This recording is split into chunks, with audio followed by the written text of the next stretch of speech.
تتأقلم. السلام عليكم ورحمة الله وبركاته. أنا خالد أحمد ودي حلقة من حلقات بودكاست أقرأ.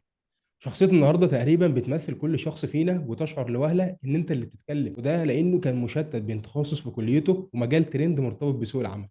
أخذ لفة في الأنشطة الطلابية وعمل شغل الكل بيشهد له، وأبرزها مسؤول البراندنج في أزهر دريم ومسؤول الكرييتيف سيكشن في جوجل الأزهر، متحدث على مسرح منصة تيدكس. خبرة أكتر من 3 سنوات في مجال الكونتنت كريشن والكوبي رايتنج، شغال كسوشيال ميديا ماركتنج في شركة رابح. معانا النهاردة كريم أحمد، فاوندر بودكاست بدون سكريبت. أهلا بك يا صديقي، يا رب تكون بخير وفي أحسن حال يا رب. أهلا بيك يا خالد. أخبارك يا صديقي؟ عامل إيه؟ وكل عام وأنت بخير. وعيد سعيد علينا جميعا وعلى الأسرة الإسلامية جميعا إن شاء الله. يعني أنا مبسوط جدا بالمقدمة دي وشكرا جدا. وإن شاء الله بإذن الله يعني تبقى حلقة مثمرة نقدر يعني الواحد يبقى فيها جزء من الأمل لحد معين أو حد بيسمعنا، يعني يبقى يقدر يعني يستفاد ولو جزء بسيط من اللي هقوله، يعني فبخير إن شاء الله. باذن الله ده اللي احنا متوقعينه ان شاء الله، واكبر استفاده ممكن نطلع بيها، او بمعنى صح هنعصر كريم احمد بالخبرات اللي عنده عشان اي حد بيسمع البودكاست يقدر يحدد المجال ده هيكون مناسب ليه ولا لا.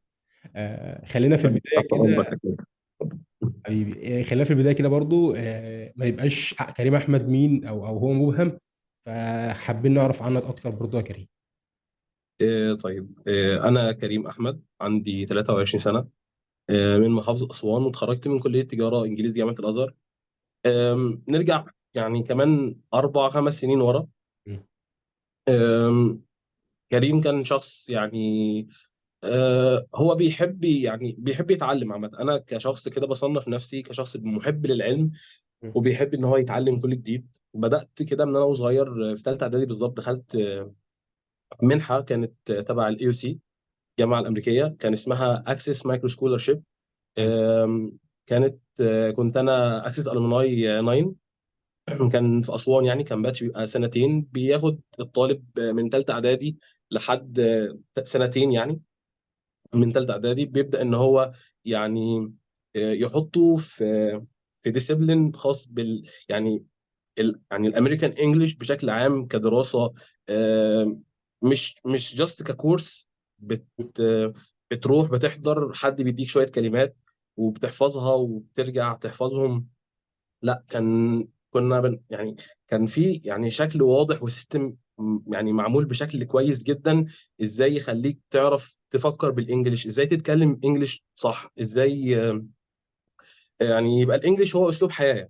عظيم. كان الجمعه والسبت دول كان واحد مجرد ما بيدخل السنتر اللي كان بيتعمل فيه، يعني كان هو خلاص يعني بيبقى داخل بيلبس ثياب الانجليش بمعنى الاصح يعني.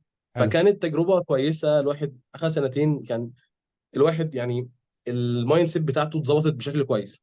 عظيم. أم، يعني طبعا الفتره بتاعت الثانوي خلاص الواحد بيبقى مركز اكتر في الدراسه، ما بقاش الواحد عنده يعني ادراك بالمجالات المتاحه قدامه.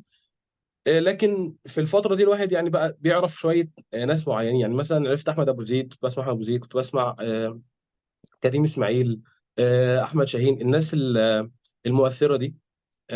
لكن برضو ما كانش فيه يعني اي حاجه رؤيه واضحه. كان خلاص هو الهدف بالنسبه لي زي اي طالب في ثانوي بيفكر انه هيدخل كليه، يا اما هندسه يا اما آم، طب. وطبعا انا كنت ازهر، كنت ثانوي علمي، والازهر طبعا ما فيهوش علم رياضه وعلم علوم. فكان بالنسبه لي اللي هو يعني ايه الاولى هي طب اسنان. بعد كده بقى ان ربنا ما كرمش هيبقى في هندسه. فما كنتش حاطط في دماغي خالص يعني الكليات اللي هي تجاره، اعلام، الحاجات دي. حلو. شاء القدر ان انا جبت 80%، يعني الحمد لله على كل حال. م. وخلاص بقى يعني بقى واقع ان انا بعيد عن الحياة دي، فالواحد لازم يفكر بواقعية. طب هدخل ايه يعني؟ فساعتها بدأت احط كده الكليات المتاحة بالنسبة لي في التنسيق قدامي يعني. عظيم. وجات لي ساعتها كلية تجارة انجليزي يعني. م. فالحمد لله يعني الواحد كان راضي اكيد الحمد لله. وبعد كده خلاص يعني بالنسبه لي ان انا خلاص دلوقتي انا دخلت الكليه، فمش هبدا ان انا همشي يعني قعدت عرفت اكتر عن المجالات، فلقيت في تسويق، لقيت في محاسبه. م. المحاسبه كانت كويسه بالنسبه لي اكيد. جيت في سنه اولى كليه، طبعا كانت الكورونا، فما لحقش الواحد يا دوب يتعرف بس على الكليه وامتحنا الترم الاول وبعد كده روحنا يعني. م. كان كورونا قفلت كل حاجه. في الفتره دي الواحد بدا يتعلم، بدات اشوف ايه هي المجالات المتاحه. اقرا عنها اكتر واسمع فيديوز اكتر عنها. مم. آم، اكتر الحاجات اللي عجبتني التسويق، ان كان طبعا في اولى ما فيش عندنا ماده تسويق، كان في اداره. فالتسويق ما كنتش لسه يعني حصل بيني وبينه اي انتراكشن في الكليه. مم. فدخلت على طول على اليوتيوب ايه هو التسويق، ده اتعرف عنه اكتر. لقيت في حاجه اسمها كتابه محتوى او كونتنت كرييشن.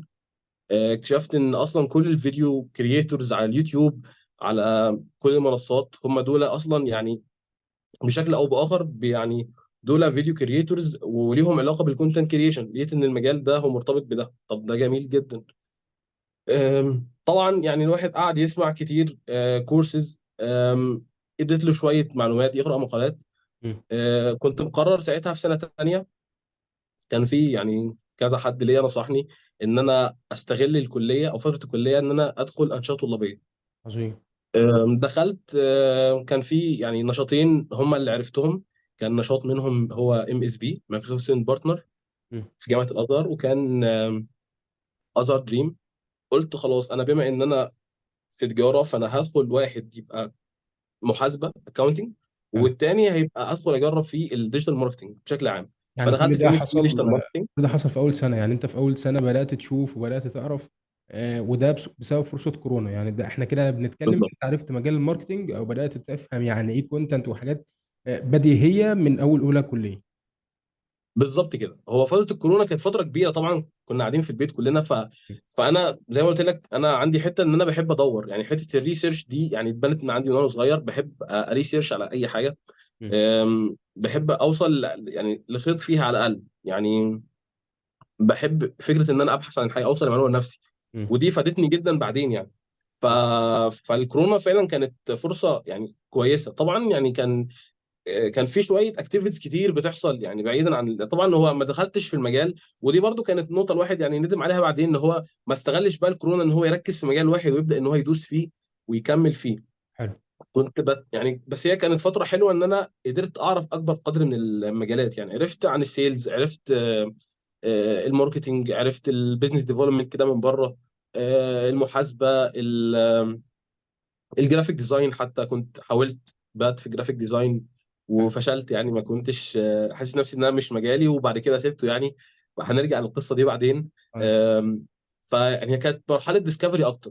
بالظبط كده. مرحله الكورونا كانت ديسكفري اكتر عن المجالات. عظيم. تانية كليه، اول ما بدات الترم الاول كنت ساعتها عملت انترفيو في اذر دريم وفي MSB، مم. واتقبلت في MSB كديجيتال ماركتنج ممبر، وفي اذر دريم اكاونتنج ممبر. وكانوا صراحه يعني كانت سنه اكتر سنه مثمره بالنسبه لي، إن انا كنت مركز في الاثنين دول. عظيم. اتعرفت اكتر يعني طبعا ديجيتال ماركتنج يعني في MSB يعني كان فيها فرص كويسه جدا يعني. الواحد اتعلم حاجات كتير جدا ما كانش يعرفها عن المجال. كنت داخل يعني عندي اوفر فيو بسيط عن الديجيتال ماركتنج، بس ما كنتش متوقع ان نشاط طلابي هيقدم لي قيمه مم. كبيره جدا بما يخص الديجيتال ماركتنج يعني. عظيم. طبعا حابب اشكر يعني الهيد بتاعتنا كانت استاذ هبه عبد الناصر، والفايس هيد كان محمد سامي. يعني ربنا يبارك فيهم. فعلا هم فادونا اكبر قدر ممكن. وعلى صعيد اخر برضو الاكاونتنج كان الهيد محمد الاخرس وعلي حامد. يعني ربنا يبارك فيهم. يعني فعلا الواحد يعني ما كانش متوقع ان هو هياخد استفاده كبيره من الشؤون الطلابيه. مم. وفعلا هو علم ينتفع به. يعني هو الاثر ده من اكتر الحاجات اللي الواحد طلع بيها من الشؤون الطلابيه، ان هو الشخص بيدخل فعلا حابب يسيب بصمه، وبيدي الرساله كامله. يعني بيدي كل المعلومات. الناس دي بتتعب بجد عشان يوصلوا لمعلومه قويه ويفيدونا، مش مجرد بيجيب مثلا كورس يحفظه فيطلع. لا، هو بيدينا فعلا اكسبيرينس هو مر بيها. عظيم. آم، فبعد كده ده هنا كانت البدايه. اول ستيب بالنسبه لك آه، انشطه طلابيه، بالظبط. دخلت MSB ماركتنج. اه خدت بالظبط كده. خطوه تانية عشان مجال كليتك. هما كده كده المجالين تبع الكليه، بس احنا اصلا ما بندرسش في تجاره الا في ثالثه او في بالظبط. الترم الثاني من تانية ماركتنج. بالظبط الماركتينج بالظبط كده. بالظبط. فانت دخلت ام ما اس بي بندرسش. ودخلت ازهر دريم في مجالين مختلفين، ركزت على المجالين. بالظبط. دي كانت البدايه. عظيم. آه، في المجال طبعا احنا كنا بندرس الديجيتال ماركتنج بشكل عام. انا اكتر جزء كان عاجبني في الديجيتال ماركتنج جزء الكامبينز. بمعنى ان احنا بنفكر ازاي نطلع فكره كويسه، ونبدا ان احنا نعمل لها كونتنت، ونعمل لها زي تيزر كامبين، ونبدا ان احنا نفكر في اسم للكامبين دي، وسلوجن وثيم خاص بيها. وبعد كده نبدا ان احنا نكتب كونتنت يبقى ماشي مع الثيم والتون اوف فويس بتاع الكامبين وبتاعنا احنا كنشاط. مم. كانت فكره عبقريه يعني، كان بالنسبه لي حاجه يعني غير المألوف يعني.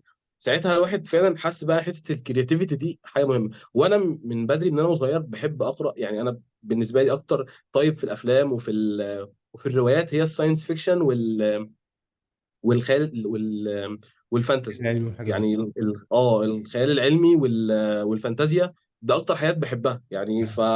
فانا حد بقى من وانا صغير كده عندي دايما بيقولوا ان انا بحب اقعد اتخيل وبعمل قصص كده. انت جيت في يعني انا الماركتنج وطفل وكده، بالظبط، يعني انت جاي في بالظبط. المجال. فبالنسبه لي كانت حياه يعني لطيف. ايه ده حاجه جميله جدا. حلو. فبدات بقى، لا الحته دي كويسه. طب انا الكتابه اصلا كانت بالنسبه لي لطيفه، يعني جزء الكتابه. لان انا بحب القراءه جدا. مم. بحب اقرا واطلع، وبقرا روايات وبقرا كتب وبقرا يعني اكتر حاجه بحب استهلكها هي القراءه يعني، عظيم. والفيديوز. فكان بالنسبه لي جزء الكتابه ده كان ممتع. طبعا في الاول كان في اخطاء كتير، وكان واحد بيتعدل عليه يعني. الكونتنت بياخد تعديل ربع ساعه مم. من الايديت وكده. بس يعني زي ما قلت لك، هي فعلا كانت تجربه مثمره. يعني من اكتر حاجات الواحد اتعلمها البروف ريدنج، يعني الجزء ده. يعني فعلا في كونتنت كريتور كتير بتقع منهم جزء ان هو مش عارف يضبط الكلمات يعني. مم. آه، التشكيل بتاع الكلمه، شكل لغة الكلمه عامل عربية ازاي، بشكل عام يعني. اللغه العربيه بالظبط، الفصلات، النقط، يعني في شويه قواعد نحويه واملائيه بتبقى محتاج. طبعا دي من اساسيات كتابه المحتوى عامه. حلو.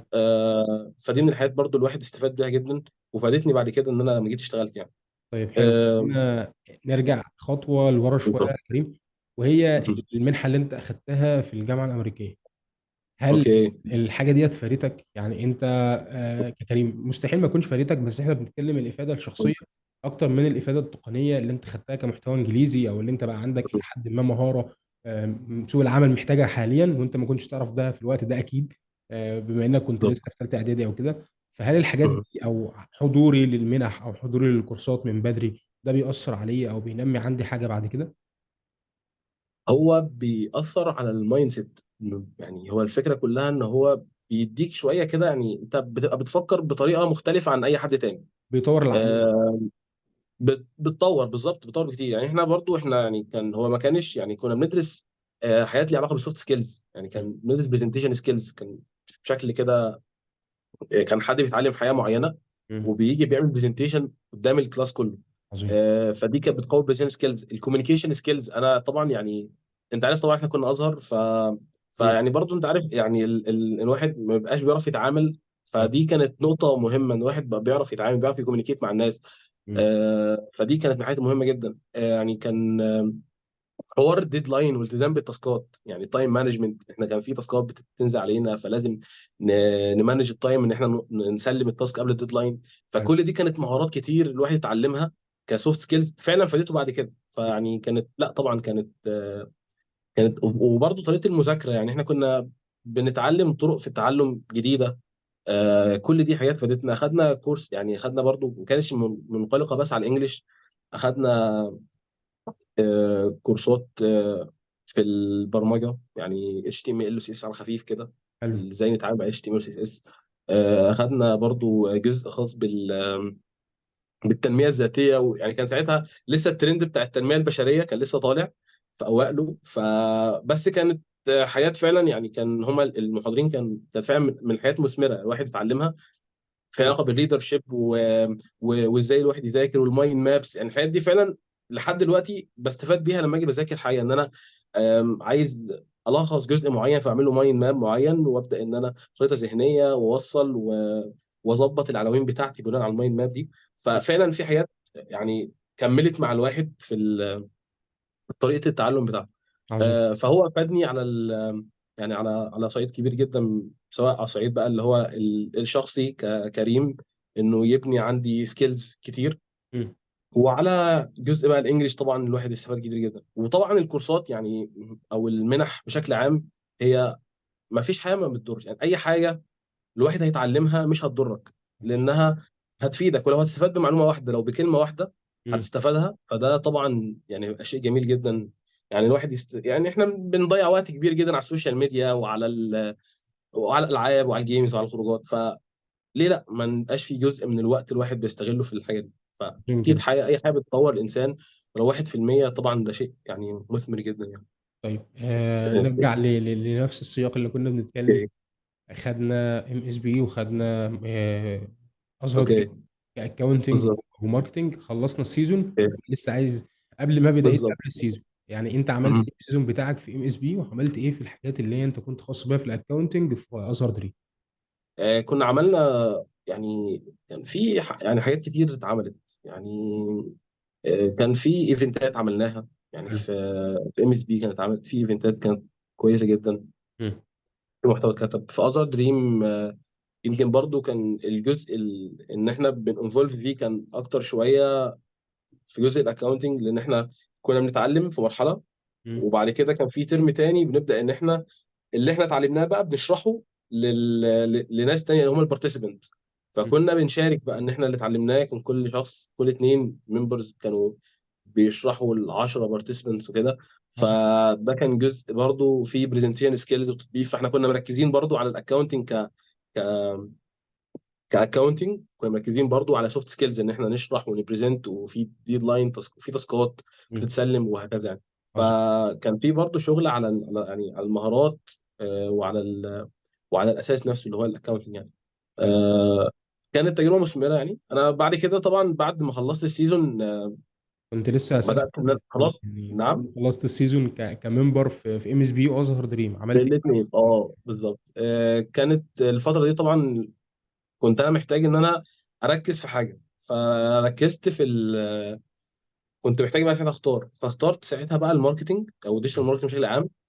وساعتها زي ما قلت لك انا كنت يعني حبيت اكتر جزء كتابه المحتوى، مم. فركزت بقى على الكونتنت ماركتنج، بقى ان انا ادوس فيه اكتر، اشوف بقى كورسز فيه، بشكل يعني اقرا فيه اكتر، واشوف اقرا كتب مثلا فيه، اشوف كورسز زي ندوات وهكذا.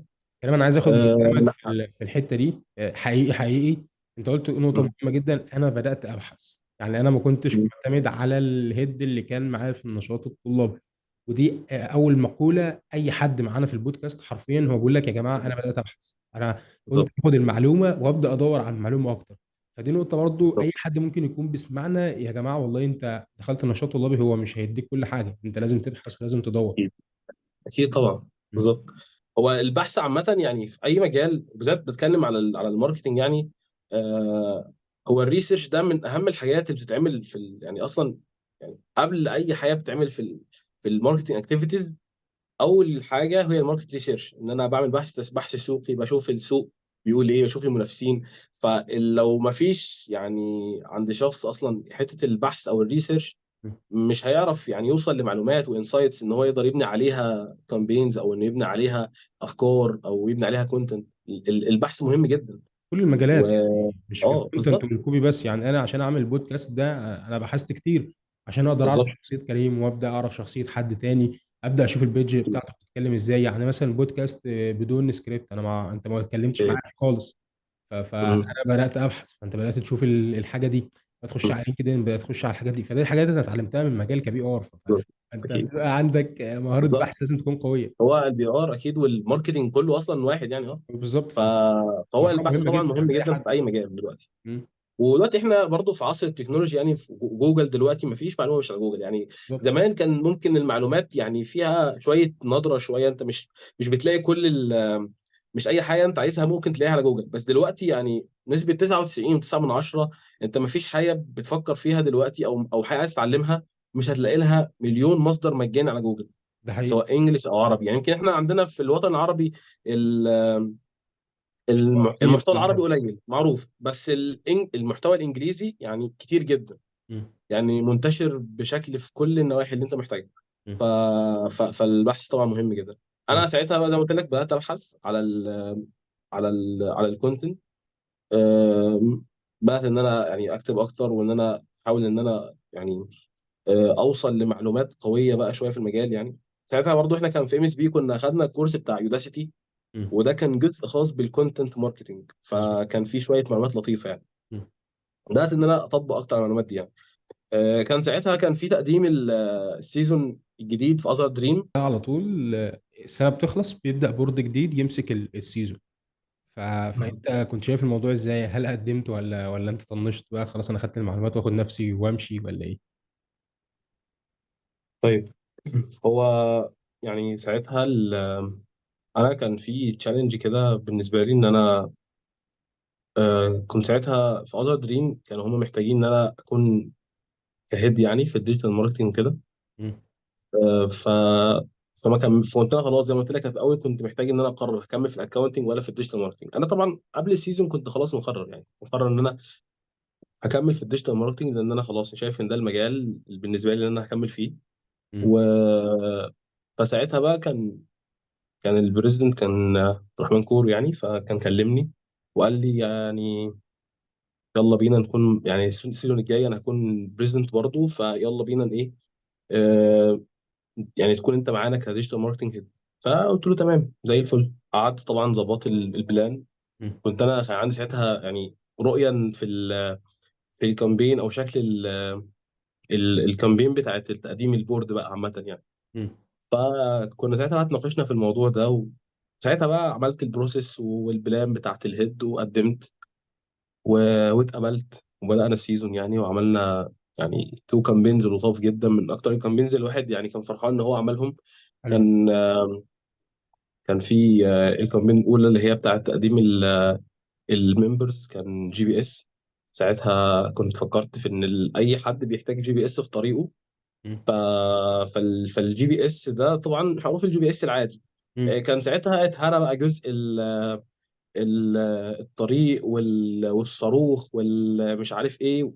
الكلام ده كله كان اتهرس يعني. اه ف... بالظبط. ف...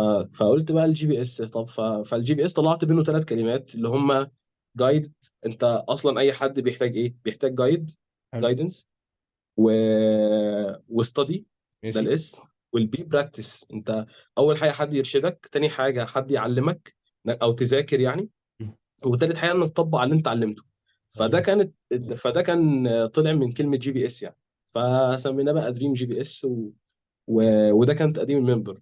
مم. بعد كده كانت الكامبين لطيفه، عملنا فيها برضو سيشن، يعني كانش بس جاست ان هو تقديم وبنعرفهم على الكوميتيز اللي جوه النشاط. بس ده كان في كمان في لايفات، كان في لايف في السيلز، وكان في لايف في ال في الجرافيك ديزاين يعني. كان جبنا محمد علي نور ساعتها، نور ديزاين. اه شفت انا وكان الكامبين. اه كان في اوكي. حد كده جبتوه، بس ما كنتش عارف ان دي في كامبين الممبرز بصراحه. انا شفتها بس ما اه كنتش خدت بالي ان هي اوكي. ممبرز. هو كان لطيف طبعا. كان طبعا الديزاينر الجامد بتاعنا صديقي محمد عاصم يعني، فكان هو الجرافيك ديزاين هيد يعني. كان بيه لطيفه جدا. وكان جينا بقى في السكند. في بقى كان في اوبننج ساعتها، اللي هو خلاص تم اخترنا الممبرز خلاص، فيبقى في اوبننج سيرموني بيتعمل. بنختار فيه بقى بيبقى زي بنعرض فيه بقى الهدف بتاعنا الجديد، وبيبقى زي اوبننج كده بقى للسيزون يعني. الممبرز كده. بالظبط. اه فساعتها بقى فكرت ان احنا لازم بقى نكمل بنفس السين يعني. ساعتها احنا كنا قلنا جي بي اس، فاحنا كده لسه في الجايدنس او في الجايد. مم. ف... فقلنا طب ما نخليه جايد لاينز، ان انت جايد لاينز خطوط الارشاد بقى وكده. حلو. وان انت محتاج في الاول ان يبقى في حد، يعني هي دي الخطوط اللي هتبدا بيها السيزون، او ان هتمشي عليها عشان مم. توصل للهدف بتاعك. فكان برضو من الحاجات كانت اللطيفه. وطبعا كان في بقى كان لاين تاني ماشي في نفس المرحله دي. مم. فده ما خلانيش اقدر اكمل معاهم السيزون يعني. فسيزون ساعتها كنت انا وصديقي محمد ماهر، كان هو الفايس يعني. وساعتها بقى كان لظروف ضغط في الشغل وكده، فما قدرتش اكمل السيزون، مم. وكان كمل ماهر. بس كانت طبعا تجربه لطيفه. طبعا. أه قبل بقى ده كله، فساعة بقى التقديم والكامبينز بتتعمل ودي، كنت انا ساعتها قلت انا لازم يعني اجرب ان انا انزل شغل. مم. رغم انا لسه ساعتها كنت لسه مش واثق قوي ان انا هل فعلا اللي بعمله ده، هل ده يعني هل ده اصلا بدايه الطريق، او هل الحياه اللي انا عارفها دي هل دي فعلا تقدر توظفني او اشتغل بيها ولا لا. كنت ساعتها لسه مش عارف. بس اللي كنت اعرفه ان انا كنت ساعتها كنت عامل لنفسي السي في كويس. مم. كنت مظبط البورتفوليو. كان ساعتها موقع كان اسمه كونتنتلي، وحاليا موقع اتوقف يعني. مم. بسبب ان هو هيبقى بيت تقريبا او حاجه زي كده. فهمتك اه. فكنت عامل بورتفوليو على كونتنت اللي ارفع عليه الشغل بتاعي ونشاط طلابيه بس. الكونتنت اللي كنت كاتبه نشاط طلابيه او اللي كاتبه خلال السيزون كله يعني، فكنت رفعته على كونتنتلي. حلو. فقدمت في كذا مكان. طبعا اتقابلت كنت بقدم في منهم كان مشكات نور، اول شركه اشتغلت فيها. مم. مؤسسه مشكات نور ثقافيه خيريه، اشتغلت معاهم كونتنت كريتور ومودريتور. مم. وده كان بالظبط يعني قبل ما ابدا ثالثه كليه. السيزون كان تقديمه في شهر 8 تقريبا، مم. اللي هو بدايته كانت هتبقى في، يعني كنت انا في ثالثه كليه ساعتها. انا كنت اتقابلت ساعتها، كنت انا في شهر 6 او 7 على ما اتذكر يعني. حلو. طب يا كريم، بس حته قبل ما نخرج من الجزء بتاع ازهر دريم، في حاجه كده انا شفتها اللي انتوا غيرتوا اللوجو، عملتوا ريبراندنج الازهر بالظبط. دريم خالص. م. انا كنت بشوف اللوجو القديم، فازاي يا جماعه ده كان لوجو اصلا فريق، ما كانش بالظبط. يعني الاسم بتاعه ما كانش ماشي مع الشكل، يعني مع بصراحه. شكل بالظبط. بالظبط. بالظبط. فانتوا اه الفكره بتاعتكم ان انتوا غيروها، او بمعنى اصح عملتوها ازاي، ان انتوا تغيروا البراندنج كامل بالالوان، حتى الديزاينات نفسها بقت مختلفه عن قبل كده. فاحكي لي برضو عن بالظبط. الحاجه ديت يعني. الحته دي، هو الحته دي احنا يعني ما كانش عاجبنا هو طبعا المكان جميل جدا، ازر دريم يعني من اكتر الاماكن اللي الواحد فعلا اتعلق بيها. فكره روح المكان نفسه، فكنا شايفين ان اللوجو نفسه مش مرتبط قوي بالهويه او مش مودرن. هو النشاط كان قديم، فاللوجو محتاج ان هو يتغير. حلو. ومش بيعبر عن القيم، يعني مش بيعبر عن كل القيم الموجوده في المكان. مم. بلس بقى انا كنا شايفين كده برضو ان شكله مش ماشي، او الشكل الكامبينز بتتعمل. يعني كان في شويه حاجات كده ما كانتش برضو كانت ماشيه مع الشكل بتاع باقي الانشطه الطلابيه. حلو. ومن هنا بقى كنا فكرنا ان احنا نغير اللوجو. فساعتها اللي عمل الريبراندنج كان هو صديقي محمد عاصم يعني. مم.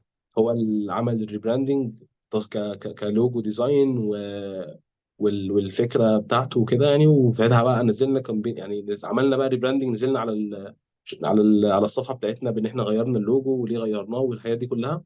بسيط. آه، بس يعني فكانت طبعا تجربه صعبه انك بتغير.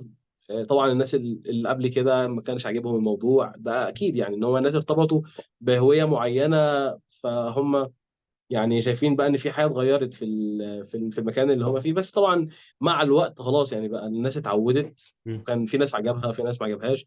بس مع الوقت خلاص الناس عجبهم. فكانت طبعا كانت فكره كويسه جدا وفكره عبقريه مم. ان هو يتعمل في الوقت ده مع السيزون الجديد.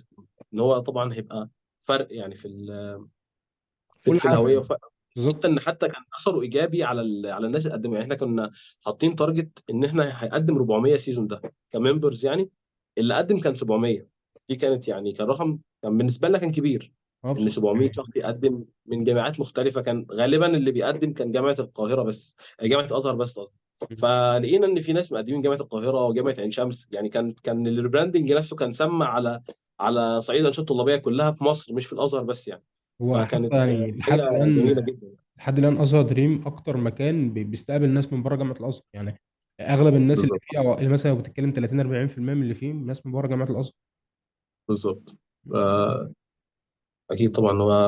هو صراحه يعني كان يعني التصميم كان حاجه جميله جدا. وحتى اللوجو نفسه والتعبير عن الوحده والتعاون. يعني كان في معاني لطيفه يعني. مش بالظبط. متذكر بالظبط الحاجات دي دلوقتي بس ساعتها فعلا كان عاصم كان عمل حاجات لطيفه جدا في اللوجو، يعني في الشكل الايكون والنجوم كانت بتعبر عن حاجه معينه يعني. كان كان الفكره كانت لطيفه جدا يعني. عظيم جدا. طيب يا كريم، احنا مسكنا هيد ودخلنا سوق العمل بدري، يعني كنت داخل ثالثه كليه. بالظبط. فكنت بترمي نفسك عشان تشوف هل انت قابل ان انت تشتغل ولا لا، فاشتغلت بالظبط. في جمعيه خيريه، مسكت مودريشن والكونتنت. اه بالظبط. هي مشكلة نور هي مؤسسة ثقافية وخيرية في نفس الوقت. بيبقى ليها أنشطة كتير يعني. كان ليها كذا نشاط طبعا تعليمي، ونشاط اللي هو الجزء الثقافي ده كان تعليمي وكده، وكان في جزء خيري. كنا مسؤول عن كونتنت كريشن الكونتنت بيتكتب على البيج بتاعتهم. وندرس بقى البرامج الموجودة في كل خدمة بيقدموها يعني. هم طبعا كانوا 7 برامج. فكانت فترة كانت لطيفة جدا. واحد اتعلم بقى حاجات كتير يعني. يعني كان في شويه بقى مهارات كانت ناقصه الواحد يعني يعني انا كنت بعرف اكتب بس كنتش اعرف يعني ايه سوشيال ميديا كالندر. دي حلو. كانت نقطه ناقصاني. مم. ان في استراتيجي معينه، مم. ان انا اكتب لتارجت. يعني احنا ممكن تقول جمعيه خيريه فاللي هو كونتنت عادي انجيجمنت وكده، لا كان في كونتنت بيتكتب عشان نجمع تبرعات مم. لبرنامج من البرامج المعينه بنقدمها. جزء البروف ريدنج كان في حد بروف ريدر كان يعني كان بيعلمني بقى في غلطات املائيه معينه بقى، حاجات بقى كانت يعني دقيقه جدا بقى. طبعا دي حاجات سوق مؤسسه العمل بقى ثقافيه فعليا. خيريه. ايه حاجات سوق العمل، يعني خلاص انت دخلت سوق العمل بالظبط، فعلا اه وبتتعلم بقى خلاص. بالظبط. بالظبط فكانت طبعا يعني برضو ان انت بتتعامل بقى مع تيم، ان مم. انت بتتعامل مع تيم فدي طبعا كانت حاجه لطيفه يعني. مم. فكانت تجربه مثمره جدا يعني، وفادتني كتير على المستوى المهني والشخصي يعني. مم. بعد كده بقى كان طبعا بدات ان انا طبعا ساعتها كنت انا امتحانات بقى وضغط امتحانات وكده فما كملتش مم. في برضه ظروف تانية. آه، ساعتها بقى ان انا قررت ان انا اتجه شويه بقى للفريلانس، يعني ان انا اجرب بقى حظي في الفريلانس اقدر اعمل ايه. حلو. هنرجع لتجربة الفريلانس اكتر ونتكلم عنها بتفاصيلها. بس خليني برضو اخد حتة كده وهي جوجل. آه، اوكي. امتى جات لك اللي انت اه تخش جي دي اس سي. كل البراندنج في جي دي اس سي؟ اه بالظبط كده. مم. جي دي اس سي يعني طبعا كان ده سيزون يوسف الشهاوي صديقي يعني. فساعتها هو كان كلمني ان هو يعني عايز حد يظبط الدنيا شويه طبعا كان الدنيا طبعا كانت جميله جدا، وكان مم. عايز حد يلم السكشن كله بيفكروا مع بعض، مم. ويبقى فيه يعني زي استراتيجي واضحة تمشوا عليها. تطبيق. نعم. زي استراتيجي واضحة تمشوا عليها كلكم. استراتيجي واضحه، يبقى فيه يعني زي يتعمل كامبينز بقى بتتمانج بطريقه معينه يعني. فطبعا يعني ساعتها كنت انا ليا فتره يعني ما كنتش بتطوع في انشطه طلابيه، كنت انا خلاص يعني الفتره دي كنت بقى مركز اكتر مع طبعا رابعه كليه مم. واخر سنه وخلاص واحد هيتخرج. بس كنت شايفها تجربه كويسه، خاصه إن ده يعني من الاماكن اللي انا كان نفسي ادخلها في الاول. يعني من اول ما دخلت الانشطه الطلابيه وكده ودخلت الكليه كنت سمعت كان مسمع قوي جوجل يعني في انت السيزون حظك حلو ان انت دخلت مع يوسف. يعني ده من اكيد طبعا. حسن حظك ان انت دخلت مع يوسف الشهاوي اكيد فعلا. طبعا اكيد طبعا يعني. فكان سيزون لطيف يعني. عملنا ساعتها اللي هو تلاقي اللي هو الايفنت التلاقي الاخير، مم. وكنا عملنا يعني ايفنت ريكروتمنت بتاع الترم الثاني، كان برضو من الحاجات الاعمال اللطيفه يعني مم. اللي اتعملت. ف فيعني كان لا كان من الحاجات المثمره جدا برضو يعني. هو عامة يعني الواحد برضه طلع منه بناس كويسة جدا يعني، أصدقاء كتير جدا وناس يعني أخد شوية ناس معارف طلع بيهم من جي دي اس سي بشكل عام. وعامة النتورك أو إن أنت تعرف ناس من أنشطة طلابية هي من أكتر الحاجات المهمة. يعني اكيد. أنت في أماكن هتدخل هتضيف وتستفيد، يعني هتضيف حاجة وتستفيد برضه. مم. وفي أماكن أنت هتضيف بس أنت هتطلع بعلاقات كويسة. مم. ف... فجي دي اس سي كان من الأماكن اللي الواحد فعلا هو يعني قدر يضيف ليها، يعني وإذا كان بشيء قليل يعني. آه وطلع برضه بعلاقات كويسه جدا ويعني واصدقاء واخوات يعني. عظيم. تجربه لطيفه.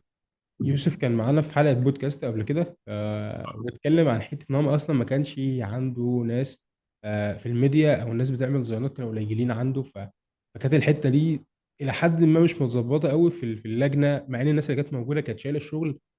فكانوا قليلين. أنت قدرت تتعامل مع ده إزاي؟ وخاصة أنت داخل أصلا تمسك سيكشن كامل بالماركتنج بالفيديو بالحاجات دي كلها. بص هو انا لما دخلت ما غيرتش يعني في حاجات كتير يعني. خلينا نقول برضو النقطه دي ان هو يعني هم الناس كانوا فعلا شغالين وعاملين شغل كويس جدا. هو بس كان ممكن جزء التنسيق. يعني هو دايما بتبقى مش مشكله تنسيقيه شويه، وان الحاجات محتاجه انها تتجهز بدري شويه يعني. م- ديزاين يعني دايما كده. فانا شفت طلابي دول طلبه في الاول والاخر، فانت بتتعامل مع طلبه ففي ناس مثلا في كليات علميه فدول مضغوطين، بالذات في جي دي سي ازهر اغلبهم في هندسه م- وفي حاسبات وكده، فالناس مضغوطه فعلا م- معاهم اساينمنتات وتاسكات وامتحانات وميد ترم وكده. فهم فعلا في ضغط. م- فانت لو ما ريحتش الشخص في التاسكات بتاعته هو مش هيديك تاسك بكواليتي كويسه. م- فدي كده اول حاجه. ف... فدايما كنت بركز ان انا ابني الكامبين الاول، وابني الاستراكشر بتاعها، واعمل سوشيال ميديا كالندر مظبوطه، واعمل سكادجول لكل حاجه، على الاقل يبقى في 3 4 ايام، يومين مثلا، على الحد المينيمم، يعني ان يبقى ده قبل الديدلاين، ان هو الشخص يبقى ياخد راحته في انه يعمل التاسك بتاعه. مم. فدي كانت من الحاجات المهمه يعني من الحاجات المهمه اصلا في اي مكان، حتى في الشغل. يعني فيما بعد في الشغل واحد يشتغل عرف فعلا اهميه ان انت، يعني خلاص احنا حاليا في الشغل، انت اصلا بتخلص شغل الشهر قبل ما الشهر يبدا، بالظبط اه. بحيث ان الشهر بيبقى شغال، انت قاعد بتبلان للشهر اللي بعده، مم. وفي نفس الوقت بتتابع الشغل اللي انت عملته خلال الشهر نفسه، فتبقى انت مش مضغوط، مش يعني حتى لو في مثلا حاجات اتاخرت، تبقى حاجات بسيطه. ف... فدي برضو من الحاجات اللي انا كسبتها لما اشتغلت في مشكاه. عرفت ان فعلا الواحد لا محتاج ان هو يظبط السكادجولينج بتاعه كويس، ويعرف مش كل حاجه بتتعمل في وقتها يعني.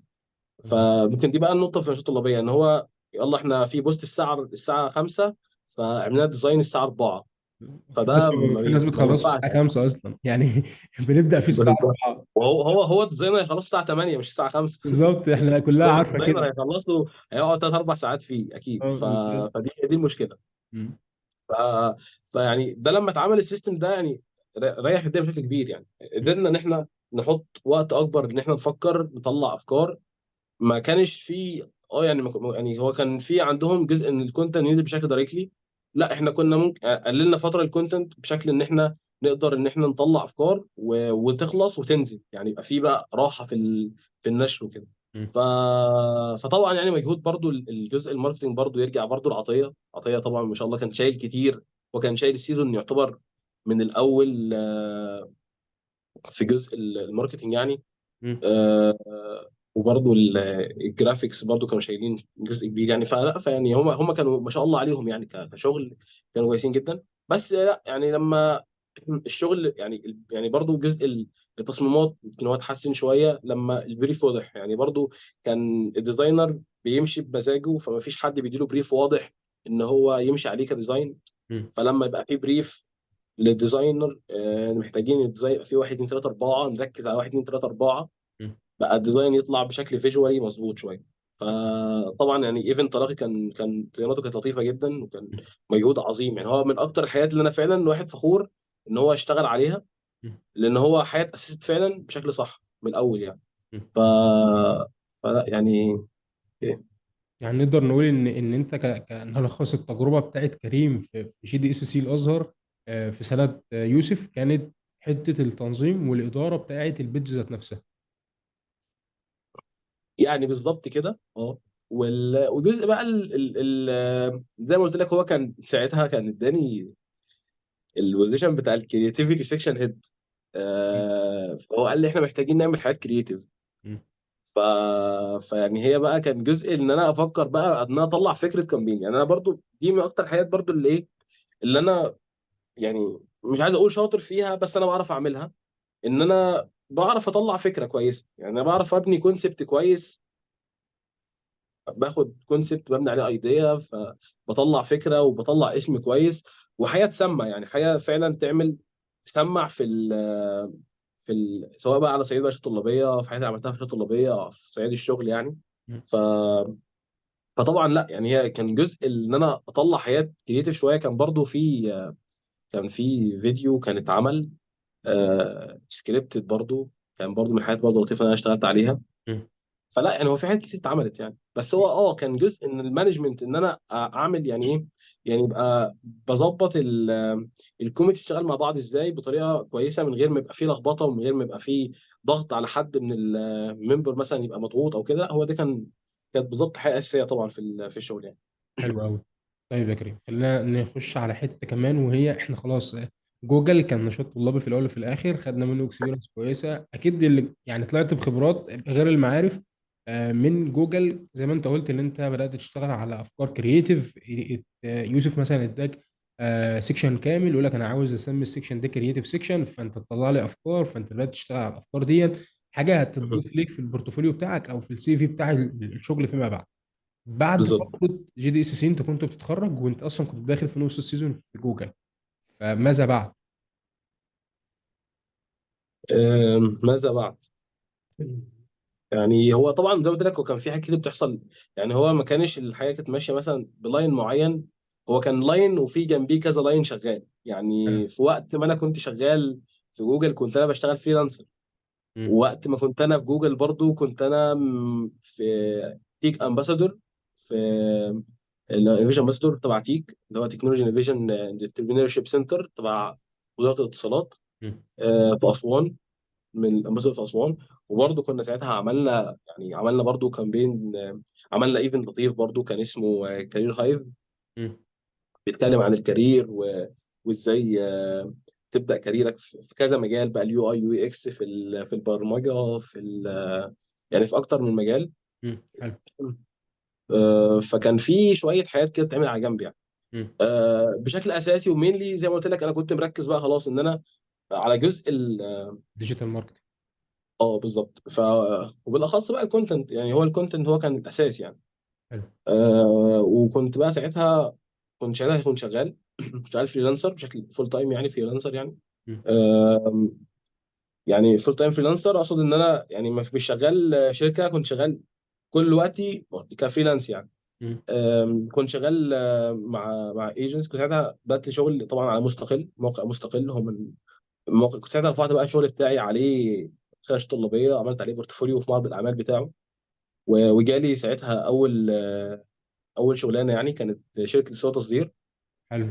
أم، طبعا كانت تجربه لطيفه، كان لمده شهر يعني، كان بروجكت لطيف جدا، مم. اشتغلت برضو عملت شغل كويس معاهم. وبعد كده كان في عميل سعودي مم. كان عايز فيديو سكريبت. مم. ودي يعني كان بالنسبه لي برضه تحدي، برضه اعمل فيديو سكريبت. كان متجر بيع مجوهرات. انت اصلا عملت له السكريبت. شفت انا ايه الفيديو ده، عملت سكريبت وعملت الفويس اوفر وعملت الموشن بتاعه. بالظبط كده، بالظبط. عملت الثلاثه. هو اول حاجه كان عايز سكريبت، بعد كده عملت له سكريبت، بعد كده راح قال لي طب يعني. فساعتها عملت له الفيديو. كنت انا هشوف حد يعني، فايد طبعا يعني اغلب الناس اللي شغالين، كان هو البروجكت اصلا كان سعره صغير، ما كانش يعني كان ما كانش كبير، فهجيب حد موشن جرافيك فهيعمل شغل كبير. ساعتها بقى انا رحت انا ايه، كنت انا الفتره دي كنت ساعتها بدات في الجرافيك، يعني كنت بدات كده ان انا ايه ارجع تاني للجرافيك ديزاين. وده كان طبعا يعني في حته ان انا كنت احتكيت بقى بجزء الكونتنت، او في السوشيال ميديا بقى عامه ديبارتمنت.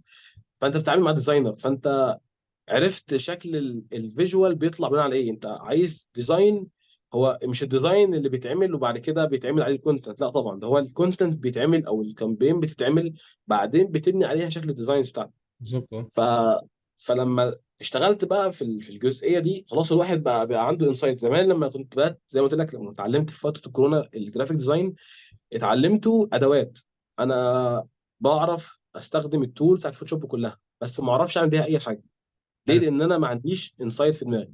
مم. لما دخلت الكونتنت بقى هو اللي خلاني اعرف يعني ايه انسايت، ان انا ازاي يعني ايه فيجوال، ازاي ابني الفيجوال ده، انا عايز الفيجوال ده باين فيه ايه. يعني انا بكتب مثلا محتوى عن آه،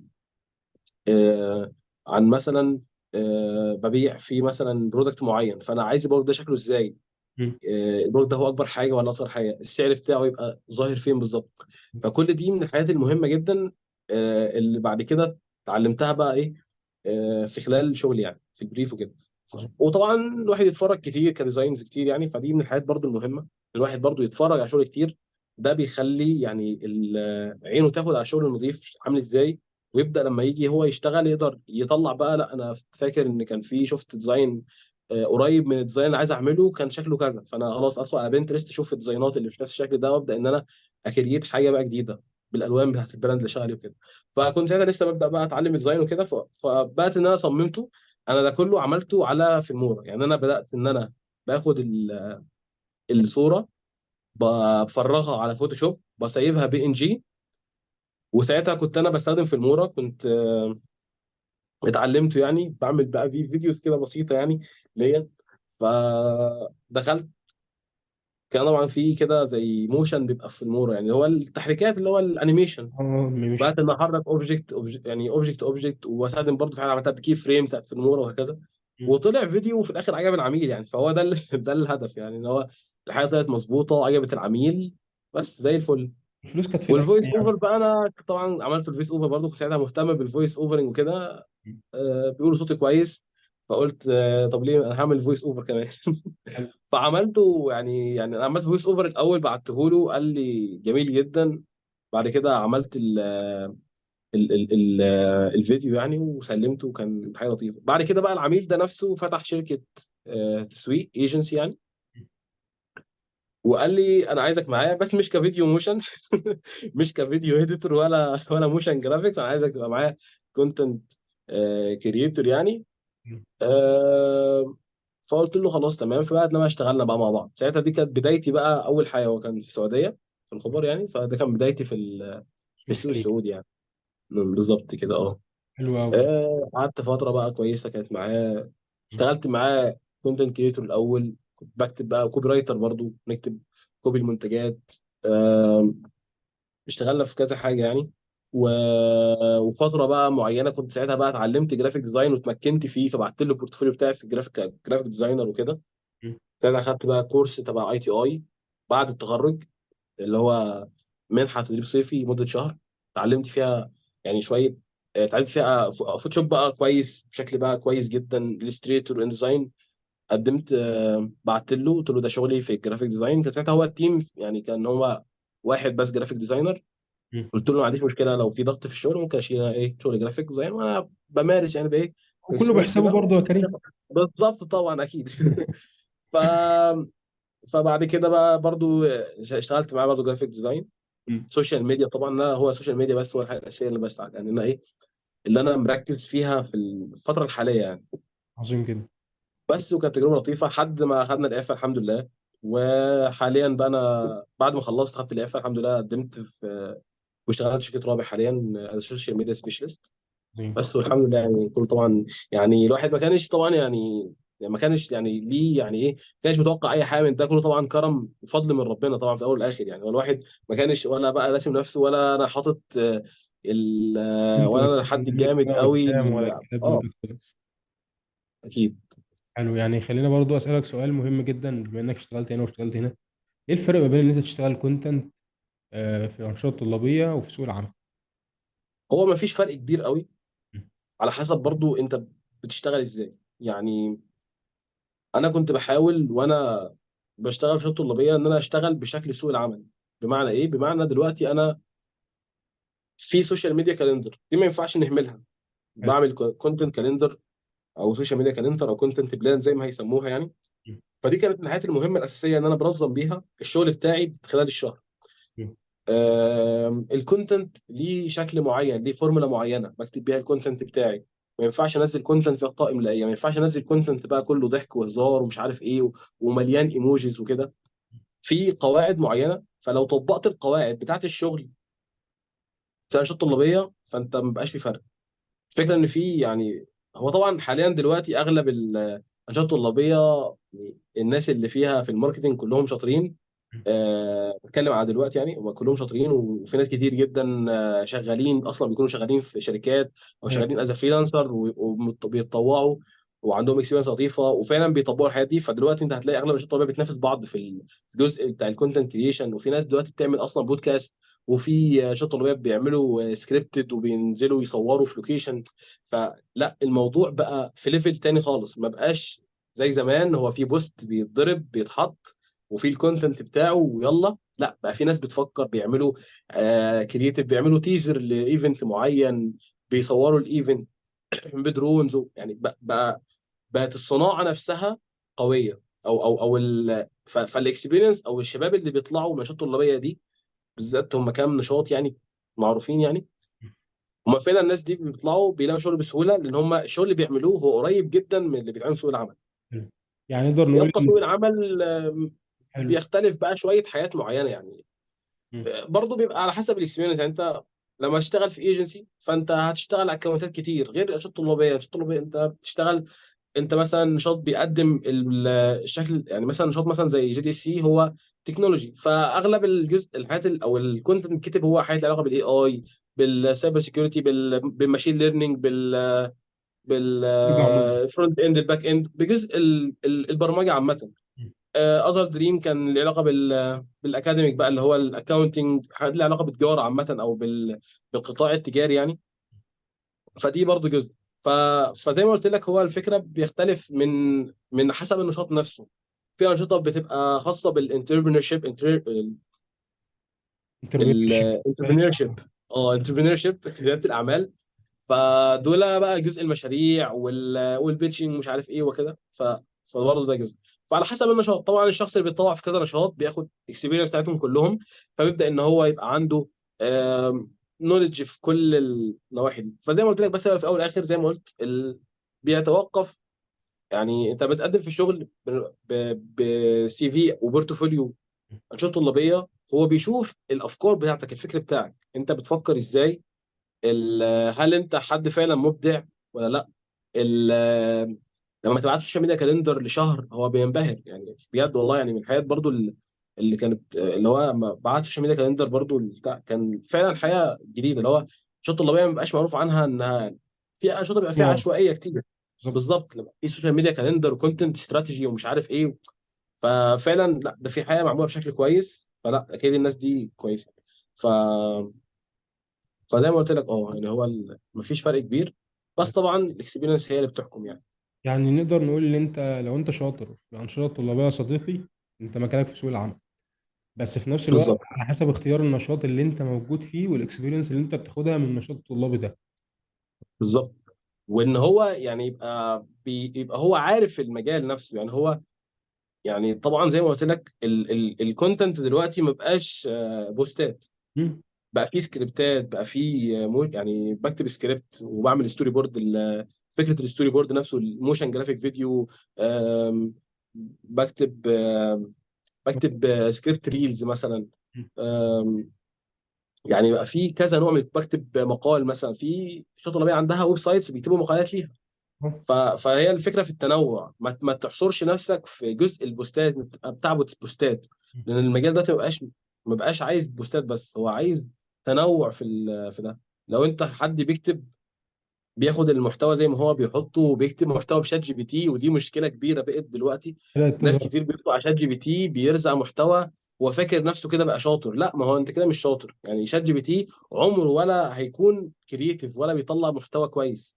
انت محتاج تفكر في انك ازاي تفكر لكامبين كويسه، ازاي يطلع بوست فعلا الناس تفاعل معاه. فان هو يتعلم بقى الحاجات المهمه دي، انه يعمل سوشيال ميديا كالندر والكلام ده. ده اكيد هيفرق مع سوق العمل، ولما يقدم على الشركه ان شاء الله باذن الله هيبقى ليه فرصه انه يتقبل. خصوصا يعني دلوقتي بقى المجال بقى كبير، وبقى الطلب كبير. يعني هو الطلب والعرض بقى كبير. التخصصات ف بتاعته بقت كتير جدا.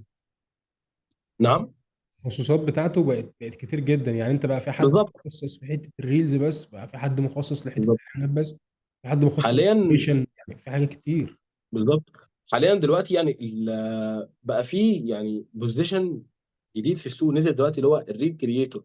بالظبط اه. ده بقى حد هو بيعرف يختار بيعرف يصور ريلز، بيعرف يedit باستخدام كاب كات او في ان، م. بيصور بالموبايل. هو حد بتاع ريلز بس بيفكر بقى ان هو ازاي هيطلع المنتج ده بطريقه معينه كرييتيف، يصور ازازه الريحه دي، او يصور الساندوتش ده او ايه. فلا بقى في، يعني بقى في حاجات كتير جدا يعني، تحديثات كتير جدا في المجال كل يوم عن التاني. فلازم الواحد يبقى مواكب الحاجات دي كلها يعني. واو. وانه يعني دايما كده بشوف انشطه طلابيه هي فرصه ان تطبق فيها كل ده. يعني انت لو في نشاط مثلا بيستخدم يعني بوستات بس، او بيكتبوا بوستات بس وكده، لا قول لهم عايزين نعمل سكريبت فيديو، م. عايزين نصور فيديو، عايزين نعمل موشن جرافيك. م. شوفوا حد موشن جرافيك طالب بيتعلم موشن جرافيك، وتعالى اعمل لنا فيديو. احنا هنعرض مثلا خدماتنا مثلا، احنا بنقدم او احنا مثلا بنقدم كورسز مثلا كنشاط طلابي. طب احنا هنعمل فيديو موشن بقى بنعرض فيه الكورس القادم ده. فده بيديك اكسبيرينس لما تكتب فيديو. اول فيديو هيبقى وحش، تاني فيديو هيبقى كويس مقبول، وهكذا لحد ما تبدا انت تعمل فيديو كويس جدا. يعني ما فيش حاجه برضو بتيجي من اول مره تبقى جامده واو. برضو يعني جزء البرفكشنزم ده والانشطه الطلابيه برضو بقى فيه انشطه كده بتحس ان انت حرفيا شغال في طارق نور، او شغال في شغال في ليو بيرنت مثلا. عايزين الحياه تبقى طالعه 100%، عايزين حياه كرييتيف واو. لا، ما هو لو انا ما غلطتش في شات طلابي هغلط يعني هغلط امتى؟ اصلا هقول لك يعني انا حاجه لو ما يعني، جربتش هنا في هجرب فين؟ حاجه، في حاجه كمان انت ممكن انت قلتها، انا لو ما جربتش هنا انا ايه اللي مدخلني اصلا؟ يعني مش فاهم. بالظبط. بضيع وقت انا جاي ومجهود. يعني في انشطه كتير بيقول لك انت يعني انت مش كواليفايد. يعني ايه مش كواليفايد؟ انا داخل اتعلم، انا داخل اجرب، يعني انا داخل اعرف عن المجال. انا مش جاي تنين. ما لو تنين وجامد في المجال ما انا هقدم في اكيد. شركه. هروح اشتغل. بالظبط. يعني ممكن تكون لكن بس انا حته بالظبط. الإثارة او كده بتكون بس اكتر عن هي سوفت سكيلز وتعامل شخصي مع الناس بس. في حد اه ما بتقابلش تكنيكال دي صعبه قوي. ما شفناهاش بالظبط بصراحه بشكل كبير. بالظبط. ولو حتى بيرسونال برضو، يعني انا برضو بشوف يعني دايما كده في الكواليفيكيشن الواحد كان بيحطها. انت هتقبل واحد تكنيكال مثلا شاطر بس هو بيرسونال واقع، م- او هتقبل واحد بيرسونال كويس جدا بس تكنيكال واقع. م. هو طبعا يعني يبقى حد شاطر في الاثنين صعبه. وانه يقدم كممبر، فدي تبقى برضه بايخه شويه. ليه؟ لان هو يعني انت شاطر في كل حاجه. طب انت كده هتعمل ايه؟ انت كده مش هتستفيد. يا اما انت بقى تبقى مثلا فايس هيد مثلا، فانت هتقدم وتضيف، لان ساعتها انت هتعلل، يعني هتبقى ايه، يعني هيبقى فعلا هو الهيد مش شايف غيرك م. والناس هيحبطوا. فلا، انت محتاج ناس تبقى متفاوته، حد شاطر جدا بيرسونال فيعلي اللي مش بيرسونال، حد شاطر جدا تكنيكال بس هو مش بيرسونال كويس فهيسند معاك حته فانت تضيف له حته البيرسونال. فانت لازم هتضيف له في الاول والاخر يعني. بس ان شخص يبقى جاي مش عارف حاجه وترفضه بسبب ان هو مش عارف، لا، ما ده ما ينفعش اكيد. انا معاك جدا في الجزء ده بشكل كبير، بس يعني الناس اللي هي ما بتقبلش دي بيبقى مثلا عندها 60 واحد. يعني انت مثلا زي ما بتقول في ازهر تقريبا انتوا كنتوا متارجتين 400، جالكوا 700، فصباح الفل. في 300 زياده اصلا انتوا مش متارجتينهم. حتى لو انت مثلا العدد عندك بيشيل، بدل ما كنت هتقبل 10 هتقبل 15، فانت مش عامل حسابك في الخمسه دول. فده بيزود لود برضو على الهيد والفايس وعلى البيزنس ذات نفسه. وغير كده كمان ما بتبقاش تقدر تتابع مع الناس دي كلها. فهي بتبقى الى حد ما تفضيلات شخصيه بالنسبه للاشخاص اللي مقدمين، من حيث بقى التكنيكال بتاعهم، من حيث البيرسونال بتاعهم، على حسب الهيد ومزاجه بصراحه في الوقت ده. ما بتبقاش حاطط حاجه واضحه قوي هو على اخر اكيد دماغه. بالظبط. انت خد بالك برضه للناس، يعني انت 50 واحد مقدمين معاك، عملت انترفيو فرضا ل 30 واحد، انت عايز 10، فانت اختار ال 10 دول بناء على اللي انت عملت معاهم انترفيو. يعني انت في ناس شايفهم كويسين، قابلهم شخصيا، شخصيتهم كويسه وتتماشى معاك فهتقبلهم اكيد يعني. بالظبط. ف ده الفكره.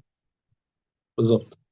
في بقى سؤال كده، يعني ما اعتقدش ان اي حد في مجال الماركتنج وبيكمل فيه، هو ايه الفرق ما بين الكوبي رايتنج والكونتنت رايتنج والكونتنت كرييشن والمحتوى بالتسويق المحتوى والحاجات اللي هي المصطلحات الكتير دي؟ فايه الفرق ما بين الكوبي والكونتنت؟ ده الشائع، ده اللي كل الناس الى حد ما عارفاه. بس ايه الفرق ما بين الكونتنت كرييشن والكونتنت ماركتنج؟ طيب، يعني خليني اقول لك كده، هو نمسك الموضوع من فوق شويه. حلو. هو الكونتنت عامه اللي بيجمعه هو الكونتنت ماركتنج، مم. هو التسويق المحتوى. حلو. هو ده من انواع الديجيتال ماركتنج، هو الكونتنت ماركتنج. مم. فده هو الامبريلا الكبير. ننزل تحت شويه، في كونتنت كريشن وفي كونتنت رايتنج. الكونتنت رايتنج تبع الكونتنت كريشن. بمعنى ايه؟ هو يعني ايه كونتنت كريشن اصلا؟ كونتنت كريشن هو آه كل انواع المحتوى اللي بيتعمل سواء مسموع او مكتوب او مقروء. عظيم. يعني مسموع مكتوب او مرئي يعني. يعني عندك مثلا الفيديوز دي كلها يعتبر كونتنت كريشن، ده حقيقه مقروءه. البودكاست اللي احنا بنعمله دلوقتي ده لو نزل على سبوتيفاي فور بودكاستر او نزل على جوجل بودكاست وكده، حلو. فده بقى كونتنت مسموع.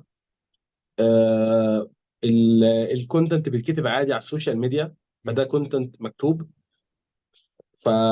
فده كده كونتنت كريشن. الكونتنت رايتنج هو الكتابه، الجزء الخاص بالكتابه بس. مم. فهنا بنيجي بقى في جزء السكريبت. بقى السكريبت رايتنج ده تبع الكونتنت رايتنج. مم. الكونتنت رايتنج كسوشيال ميديا كونتنت رايتنج، ده كونتنت رايتنج تكتب بس، ده جاست انك تكتب. فالكونتنت كريتور هو المفروض ان هو شخص بيكون اكبر من هو يكونه كاتب. يعني هو ممكن مثلا، لا، هو لازم يكون حد بيعرف يعني يعني بيعرف يكتب نوع الحاجه، او بيعرف الحاجه تتعمل ازاي. يعني مثلا كبودكاست مثلا، هو عارف يعني ايه بودكاست. مم. يعني لما يكتب مثلا سكريبت بودكاست، هو عارف هيكتب السكريبت ده شكله ازاي. مم. عارف ان في الاول مثلا بيبقى فيه هيعمل مثلا ريكاب على الحلقه قبل كده، او هيعمل مثلا انترو. مم. في الاخر يبقى فيه اوترو في النص. بيقسم بشكل بيقسم البودكاست بتاعه على صح. شويه مثلا بالظبط. بيقسم فقرات معينه، هيتكلم في توبكس معينه. نفس الكلام الفيديو، هو عارف الفيديو بيتصور ازاي. مم. بيكتب سكريبت فعلا قوي، ان هو عارف السكريبت ده هيتصور ازاي. هيتصور بالقص مثلا زي سكريبت الدحيح مثلا. الدحيح السكريبت بتاعه هو في حد اصلا وراه بيملي الكلام. بيقول الكلام، بيمليه وهو بيتكلم وهكذا. مم. فكل دي يعني حاجات لازم تبقى عند كونتنت كريتور. حاليا زي ما قلت لك برضه، هو دلوقتي بقى فيه الريل كريتور بقى، هو الشخص اللي بيعمل ريلز بس. مم. فهو حد ده هو يعتبر كونتنت كريتور برضه في نفس الوقت. بيصور وعارف ازاي التصوير وبيعرف يمنتج وهكذا. فانا شايف مهارات الفيديو اديتنج والفيديو اديتنج بشكل عام يعني، مم. هو دي مهاره والتصوير هما مهارتين. يعني لازم اي كونتنت كريتور بيحاول ان هو يتعلمهم. يعني هو لازم يبقى عنده المعرفه بيهم، فضلا ان هو يبقى شاطر فيهم كمان. مم. لان دلوقتي يعني زي ما بقول، هو الدنيا بتتطور، فالشاطر يعني دلوقتي ما فيش حاجه اسمها ايه. كان زي ما يقول لك صاحب بالين كذاب. بالظبط. صاحب بالين دلوقتي مش كذاب. صاحب بالين دلوقتي ده شاطر وبيقبض اكتر وبيشتغل وبياخد فلوس كتير يعني. وفي ليه؟ ظل لان اللي هو انت، مش بس بيقدم حاجه واحده. بالظبط، وفي ظل انت داخل بالظبط. على الاي اي اصلا، فصباح الخير يعني. بالظبط. بالظبط. انت الاي اي دلوقتي ما بيرحمش يعني. حرفيا انت لو بتعرف تعمل حاجه واحده، لازم تعرف تعمل قصادها مش بقول لك تتشتت وتتعلم مجالين. تتعلم مثلا برمجه او تتعلم تسويق وتتعلم. لا، انت حاول تجيب المجالات القريبه من مجالك. يعني مثلا انا لما جيت اتعلمت يعني جرافيك ديزاين، لان هو بيخدم في الاول والاخر على شغلي كونتنت. بالظبط. ان انا بعرف بعمل بطلع كامبين معينه، بفكر في شكل السلوجن ومش عارف ايه، وبفكر بشكل الديزاين بتاعها. فببدا ان انا بفكر في شكل الديزاين. مم. فاتعلمت جرافيك ديزاين كسوشيال ميديا، فبعمل ديزاين مم. بس. فده حاجه قريبه، ما بعدتش كبير يعني، ما بعدتش كتير يعني. حلو. فنفس الكلام دلوقتي برضو حاليا بتعلم فيديو ايديتنج، لان هو فعلا من الحاجات المهمه دلوقتي ان الواحد يتعلمها. مم. علمت طبعا كاب كات دلوقتي بقى من الحاجات المهمه جدا. يعني كاب كات وفي ان، سواء بقى نسخه الكمبيوتر او نسخه الموبايل. مهم لاي حد حابب ان هو يدوس في الكونتنت كريشن ان هو يتعلم كاب كات. ده بقى حاجه الزاميه يعني. يعني هو بقى حاجه من اساسيات المجال دلوقتي. فده خاص بالكونتنت كريشن والكونتنت رايتنج. قلنا بقى الكوبي رايتنج. الكوبي رايتنج ده كتابه الاعلانات، اللي هو انا بكتب حاجات بهدف البيع. دلوقتي الكوبي رايتنج طبعا متقسم اكتر من يعني، متقسم في مم. كذا اتجاه. في اي كوميرس كوبي رايتنج، او اللي هو بنسميه برضو الكونفرجن كوبي رايتنج، اللي هو بكتب بهدف التحويلات بقى على ويب سايت معين او كده. مم. فده كوبي بحت هدفها بيعي. في الكرييتيف كوبي رايتنج، انا بكتب عشان ابيع وفي نفس الوقت ابقى كرييتيف. يعني بعمل كونت زي الاعلانات دلوقتي، اغلبها دلوقتي كرييتيف كوبي رايتنج، او كل الاعلانات اللي اتعملت حاليا في رمضان. زي اعلان حالا، زي اعلان فريش، زي اعلان اي جي بانك. كل دي اعلانات كاتبها كرييتيف كوبي رايتر. هو في اول والاخر هو شخص بيبني على كونسبت معين، ايديا دي بتتحول لاعلان، وهدفه في الاخر الاعلان ده ان هو يبيع، او ان هو يعرف براند ريكوجنيشن، يعرف البراند وينشر البراند سمعته وهكذا يعني. حلو. فده جزء الكونتنت يعني. عظيم جدا. بس حاجه ممكن تكون مخصصه شويه بان احنا بنتكلم عن الكونتنت والكوبي والحاجات دي كلها، اقدر ازاي اقول انا همشي في دي وهمشي في دي، او مش هنفع في دي او كده؟ هل انت شايف ان انا اقدر احكم على نفسي من البدايه، ولا ممكن احدد ده امتى بالظبط؟ طيب، بص يعني هو موضوع اختيار الكارير ده، دي حاجه كانت مهمه كده. كنت انا اتكلمت عنها حتى في حلقه في البودكاست بدون سكريبت. في موديل كده انا يعني عامله اسمه سي اف اي. سي اف اي ده هو باختصار هو تشوز فلتر اند ايه اند اكواير. بمعنى إيه؟ يعني تشوز دي ببدا اول حاجه ان انا اقعد مع نفسي، بكتب اكتر مثلا 10 مجالات انا مهتم ان انا اتعلمهم، او اكتر 10 مجالات حاسس ان انا يعني شغف رايح لهم. خلينا نمسك كلمه شغف دي في الاول. بفلترهم بناء على ايه؟ بفلترهم بناء على آم، هل المجالات دي انا يعني ايه اسهل مجال فيهم، او مش اسهل، انه مفيش حاجه سهله. ايه اقرب مجال فيهم انا ممكن اتعلمه دلوقتي. يعني مثلا دلوقتي انا كاتب مثلا جرافيك ديزاين، كاتب موشن جرافيك، وكاتب مش عارف ديجيتال ماركتنج، وكاتب سوشيال ميديا، وكاتب بي ار، وكاتب سيلز. ايه بقى الحاجات اللي انا اقدر ابدا بيها دلوقتي؟ مم. لان انا بتكلم دلوقتي في مرحله الديسكفري. انا دلوقتي طالب في الجامعه، عايز اديسكفر المجالات. ماشي. ف... ف... فدلوقتي مثلا اخترت، انا مثلا دلوقتي مش معايا التجميعه الكويسه اللي تشغلني كموشن جرافيك. تمام. فخلاص انا مش هستنى بقى التجميعه المثاليه، والار جي بي، والماوس الار جي بي، والكيبورد، والشاشه ال 20 بوصه مم. ولا ال 40 بوصه. لا، انا خلاص نركن ده على جنب. ده كده حاجه انا هجربها، بس مش دلوقتي. حلو. ادخل بقى على الامكانيات. انا معايا لابتوب متواضع، خلاص اتعلم سوشيال ميديا، اتعلم كونتنت، اتعلم ديجيتال ماركتنج كادز مثلا، او سوشيال ميديا ادز، ميديا باين يعني. اتعلم بي ار، لو انا مثلا شخص بعرف انزل واحتك مع الناس، اتعلم بي ار. عظيم. اشوف الحاجات المناسبه ليا وابدا اختار منهم ثلاثه. الثلاثه دول خلاص اختار ثلاثه من الحاجات دي، ابدا ان انا امسك كل واحد فيهم اديله من 3 ل 6 شهور. دلوقتي بنتكلم احنا في فتره الكليه 4 شهور، 4 سنين قصدي. مم. انت لو جربت مجالين كل سنه، انا زي ما انا عملت كده، طوعت في مجال في مكانين. وده شايف ان ده يعني ده الحد يعني الاقصى. شايف ان في ناس، يعني انت عشان تركز في كل مكان وتديله طاقته، وفي نفس الوقت ما تاثرش في دراستك، انت مكانين ده كفايه جدا. عشان ما تبقاش انت بتجري على البوزيشن، وبتجري ان انت تتطوع في اماكن كتير وتملى السي في بتاعك، تتطوع في 100,000 نشاط، مم. بس انت ما خدتش خبره في ولا واحد فيهم، ولا حتى يعني قدرت تضيف لاكتر من مكان. لا، انت اتطوع في مكانين، وكل مكان فيهم اتطوع في بوزيشن معين خالص.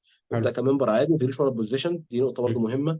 في ناس كتير بتجري ورا البوزيشن في شؤون طلابيه، هو عايز يبقى هيد باي طريقه، يخش يقرا له مقال، ياخد له كونت، ياخد له كورس مثلا، يقول لك انا عاوز ابقى هيد. لا، ده غلط. انت مهما كان، انت خد الكورس ده وطبقه كممبر الاول، وتعلم وطبق واشتغل، واعمل لنفسك بورتفوليو، واعمل لنفسك كيس ستادي تتكلم فيها بعد كده لما تروح مكان. انا كنت في المكان الفلاني وعملت 1 2 3 4 فيه، فخلاص تعرف مثلا ان فلان عمل ده في المكان ده. فلما تروح تقدم كهيد، لا، انت رايح هناك، انت رايح حد معروف ان انت حد شاطر يعني. مم. ففيما بعد لما تطلع سوق العمل، انت تبقى انت تقدر تتكلم بارقام، تتكلم بكيس ستادي ان عملت 1 2 3 4 في المكان الفلاني. مم. فدي نقطه مهمه يعني. في حاجة بس يا أم... كريم، يعني انت اتكلمت فيها حلو قوي، ان هي كتر الانشطه الطلابيه. انا من اكتر الناس اللي ممكن تكون دخلت انشطه طلابيه في الانشطه الطلابيه حقيقي. يعني اقول مثلا في وقت من الاوقات كنت في 12 نشاط طلابي، منبر وبهيد وحاجات ارقام كده كبيره جدا. بس حقيقي انا متفق معاك جدا يعني. الانشطه الطلابيه بتحرقك لو انت طولت فيها، او انت لو دخلت اكتر من مكان. غير كده كمان الشخصيات اللي انت هتتعامل معاها هي كتير جدا، فانت مش هتقدر تحدد الشخصيه دي عامله ازاي في نفس الوقت. الحاجه اللي ممكن تفيدك قوي العلاقات، لو انت شخص اجتماعي. غير كده مش هتستفاد، ولا هتعرف تطلع باي علاقات. بس خلينا برضه بالظبط. نرجع للحته اللي انت اتكلمت فيها برضه يا كريم، وهي ان هو اتعلم الحاجه ديت وطبقها كممبر. بس انا دايما بشوف ان الممبرز ما بيتعلمش حاجه. يعني خليني اقول لك برضه، انت لو خدت كورس بره، كورس محترم بره، مش هقول الكورسات اللي مهم. هي ب 200 و300 جنيه ديت، اللي هي خليك كنت اوكي. ماركتنج او كوبي رايتنج في اسبوعين ونص، والكلام اللي هو الغريب ده. فهو اكيد. ما بيبقى فيش. يعني انت لو جيت تشوف الانشطه الطلابيه زي ما انت كنت بتتكلم في الاول، هو مفيش استراتيجي ماشيه، مفيش استراتيجي واضحه. فالهيد ذات نفسه يبدا يفكر، هو انا اصلا عارف ان انا عندي ديزاين بكره مثلا، او عندي كونتنت لازم ينزل بكره، انا راح اقول للممبرز اللي لسه بتعلم ليه؟ فهبدا اشتغل عليه هو. فانت بتيجي تبص مم. مثلا اتعلم ايه كده كام بوست اصلا في السنه كلها. هي هي دي دي مشكله. هي دي المشكله بالظبط. يعني هي دي خلينا نقول دي مشكله. بس يعني في اماكن بجد هم بيبقوا عاملين قبل ما الهيد هو بيقدم، بيبقى حاطط ستادي بلان للممبرز بتوعه.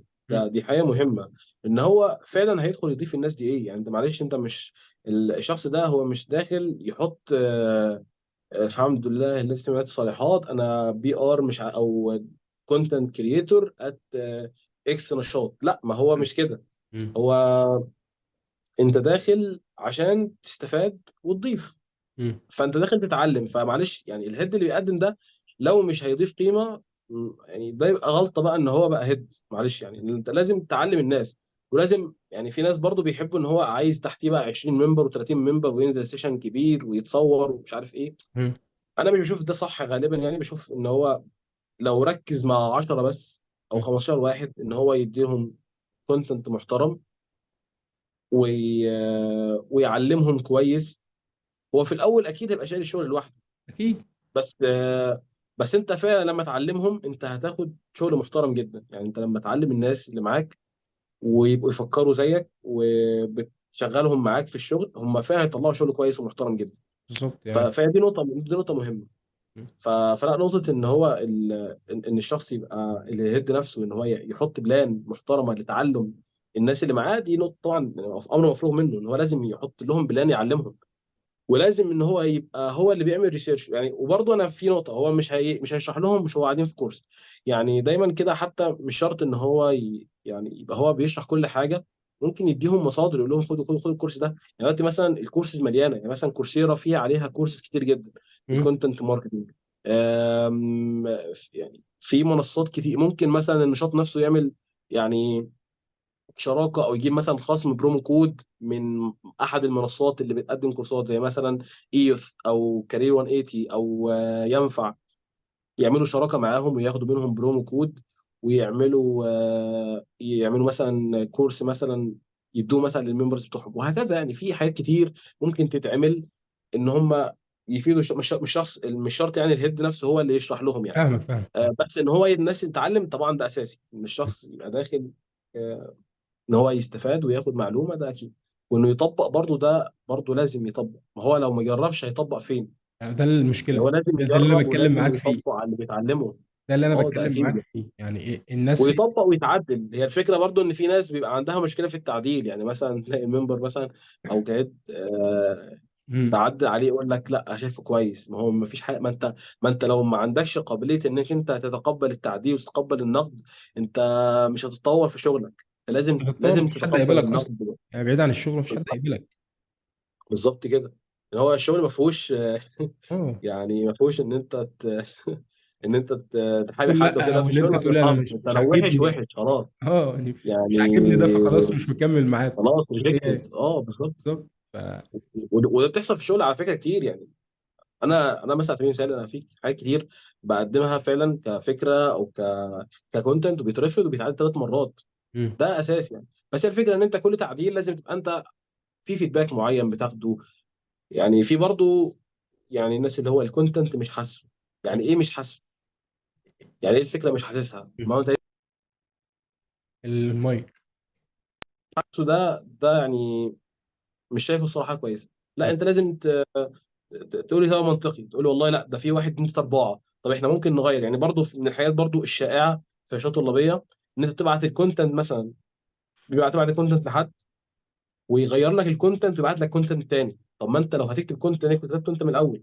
مثلا. انت بعت لي تعديل على اللي انا عمله، ما مم. اللي انا عامله ده هو اللي اتعمل. ودي نقطه برضو مهمه. يعني انت لو بتعدي على حد حاجه لازم تعدل له اللي هو كاتبه، ما مم. تعدلهوش وجهه نظرك. ما انت وجهه نظرك دي فكده انت بتفكر في حاجه. دلوقتي احنا بنتكلم ككونتنت حاجه ابداعيه، مم. فانت فكرك غير الفكر بتاعه.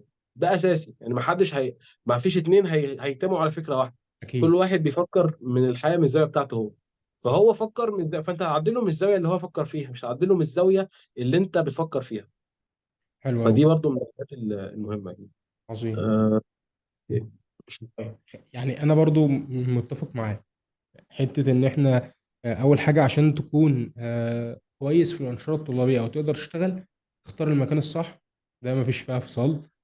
هتختار بالظبط. المكان الصح ازاي؟ في طرق كتير جدا تختار المكان بالصح. تشوف الفيدباك بتاعه، تشوف الناس اللي كانت موجوده قبل كده، تشوف بالظبط. البورد ذات نفسه لما ينزل لهم بوست قبل الريكروتمنت، بينزل البوست بتاع البورد اللي مسؤول عن الكونتنت او مسؤول عن كل كوميونتي او كل لجنه في التيم. ابدا خش على الاكونت بتاع الشخص ده، شوف هو عامل ايه، التعليقات عنده عامله ازاي. ما انت عشان تختار حاجه لازم تعمل سيرش كويس من الاخر، بالظبط كده. عشان بالظبط.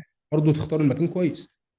وفي اماكن كتير معروفه. يعني في جروبات كتير زي جروب ستودنت اكتيفيتيز جروب. ده بالظبط. جروب عليه كل الانشطه الطلابيه تقريبا، فبتدخل وبتعرف ايه الحاجات اللي فاتحه، الحاجات الكويسه. في ناس اصلا بيسالوا. يعني انا ايام الكليه كان في ناس بيدخلوا يقول لك والله انا قدمت واتقبلت في نشاط في اكس، هل النشاط ده كويس؟ م. فهتلاقي في ناس كتير بقى بيردوا في الكومنتات ده حصل معاه مشكله، ده نشاط كويس جدا، حلو.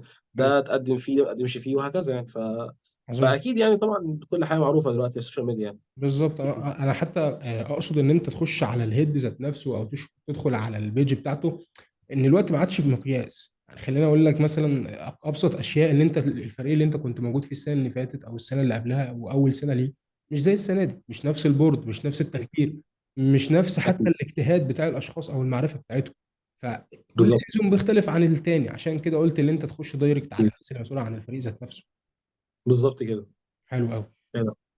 طيب يا كريم، انا خلاص انا دخلت نشاط طلابي يا عم، والهيد بتاعي زي الفل ومروق علينا وعلمنا وخلانا نكتب كونتنت، مع ان ده احلام.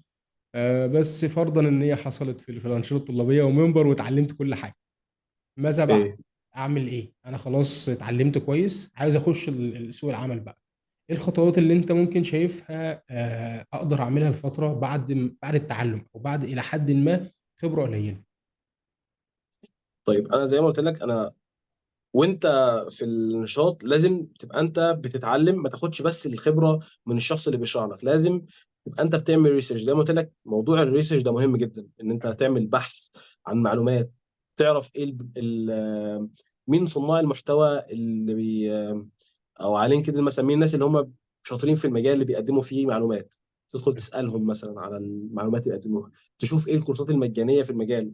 انا برضو من النوع اللي بحب لما تتعلم الحياه اكاديميك، هتبقى انت شاطر يعني، هتبقى انت عارف توظف كل حاجه اتعلمتها صح. يعني مثلا دلوقتي على كورسيرا في كذا كورس كده لطاف، في كورس اسمه كونتنت ماركتنج، مم.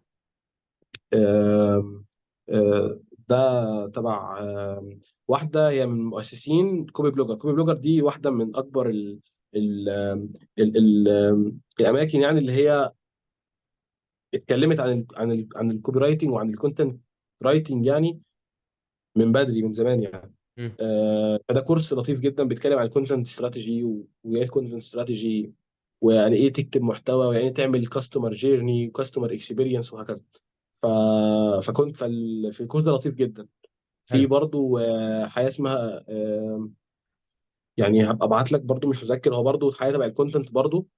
هو بس ده سبيشاليزيشن، او على كورسيرا في كده حاجه اسمها سبيشاليزيشن. سبيشاليزيشن ده بيبقى عباره عن مجموعه كورسات، بس هي معموله تبع، مجال. يعني مترتبه بالظبط، بس هي مترتبه بطريقه معينه، وهي فدي موجوده برضو من الحاجات القويه.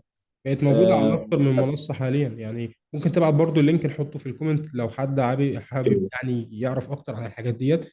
وفي نفس بالظبط. الوقت لو في حاجات كتير جدا بقت بتعمل الحاجات دي دلوقتي، سواء بالاشتراك اللي انت بتدفع فيها فلوس، هو يعتبر مبالغ رمزيه. يعني انت بتتكلم على اكتر منصتين انا بتكلم دلوقتي على كورسيرا مثلا، عشان هي فيها جزء الدعم المادي، فانت بتعمله فبتاخد الحياه مجانيه. فدي يعني من الحاجات برضو اللي كانت لطيفه جدا، الكورس بتاع الكونتنت ده. طبعا في ينفع وفي منصات كتير جدا، بس هو يعني لازم تلف لفه حلوين، من الاخر. وتعرف الناس بتقول ايه، ولازم تتعلم الاساسيات بتاعت المجال يعني. تعرف تكتب اول حاجه، تعرف يعني ايه كامبين، تعرف ازاي تعمل كونتنت استراتيجي، ازاي تعمل سوشيال ميديا كالندر تحط فيها الافكار بتاعتك، تبقى انت مظبط اوبجيكتيف بتاعك، يعني في كده شويه ستيبس معينه. لازم يبقى هو لازم يبقى عارف بيكتب الكونتنت ده لمين، مين الباير بيرسونا بتاعك، وهكذا.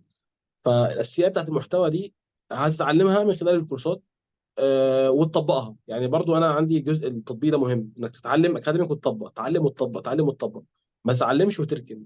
ما هو لو ما عرفتش تعمل باير بيرسونا، محدش هيعلمك. انت لازم هتروح الشغل، هتتعلم في الشغل، بس انت يعني هتبقى بتظبط حاجات معينه، بس انت يكون لازم عندك تبقى انت خلفيه فاهم الى حد اصلا ما. ده بالظبط، عندك خلفيه وعارف كل حاجه بتعمل ازاي. حلو. بعد كده، الخطوه اللي بعد كده ان هو بيبدا يبني ده بورتفوليو. وطبعا الناس تقول لك البورتفوليو مش الطلابيه كويس ولا وحش، لا هو كويس، مم. ما حدش قال ان هو وحش، بالعكس ده من اكتر الحاجات المفيده. انا عن نفسي اشتغلت بالبورتفوليو عشان الطلابيه. حلو. هو حاليا كان في كونتنتلي اتقفل، في تعمله بكانفا عادي، بتدخل فيه كده كده سامبلز، ناس اغلب الناس بتعمل على كانفا. مم. أم، بيدخل على كانفا بيعمل سلايد معين، السلايد ده يبقى فيه مثلا حاطط فيه ديزاين اللي هو اتعمل واللينك بتاع البوست وهكذا. مم. دي طريقه لطيفه. في ناس بيعملوه على تريلو، وفي ناس بيعملوه على نوشن، في ناس بيعملوه بياخدوا لينكات البوستات اللي كتبوها وبيجمعوهم في ملف وورد وبيرفعوه على درايف، بيبقى جوجل دوكس يعني. مم. فهي الطرق كتير عامه، شوف الطريقه اللي تناسبك وابدا طبقها، و... وهي زي الفل اكيد. يعني كان في الخطوه.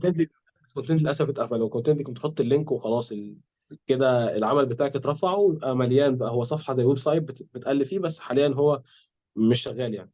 حلو. آه، بس تبدا بقى كده تقدم. اهم حاجه قبل ده كله حاول ان انت تظبط لينكدين بتاعك، تظبط السي في كويس.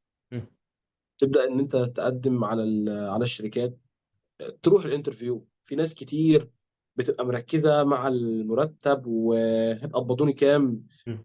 بص يعني هو اكيد يعني في شركات مستغله، وفي حاجات كتير يعني، وفي ناس كتير بتستغل يعني الطلبه وكده. مم.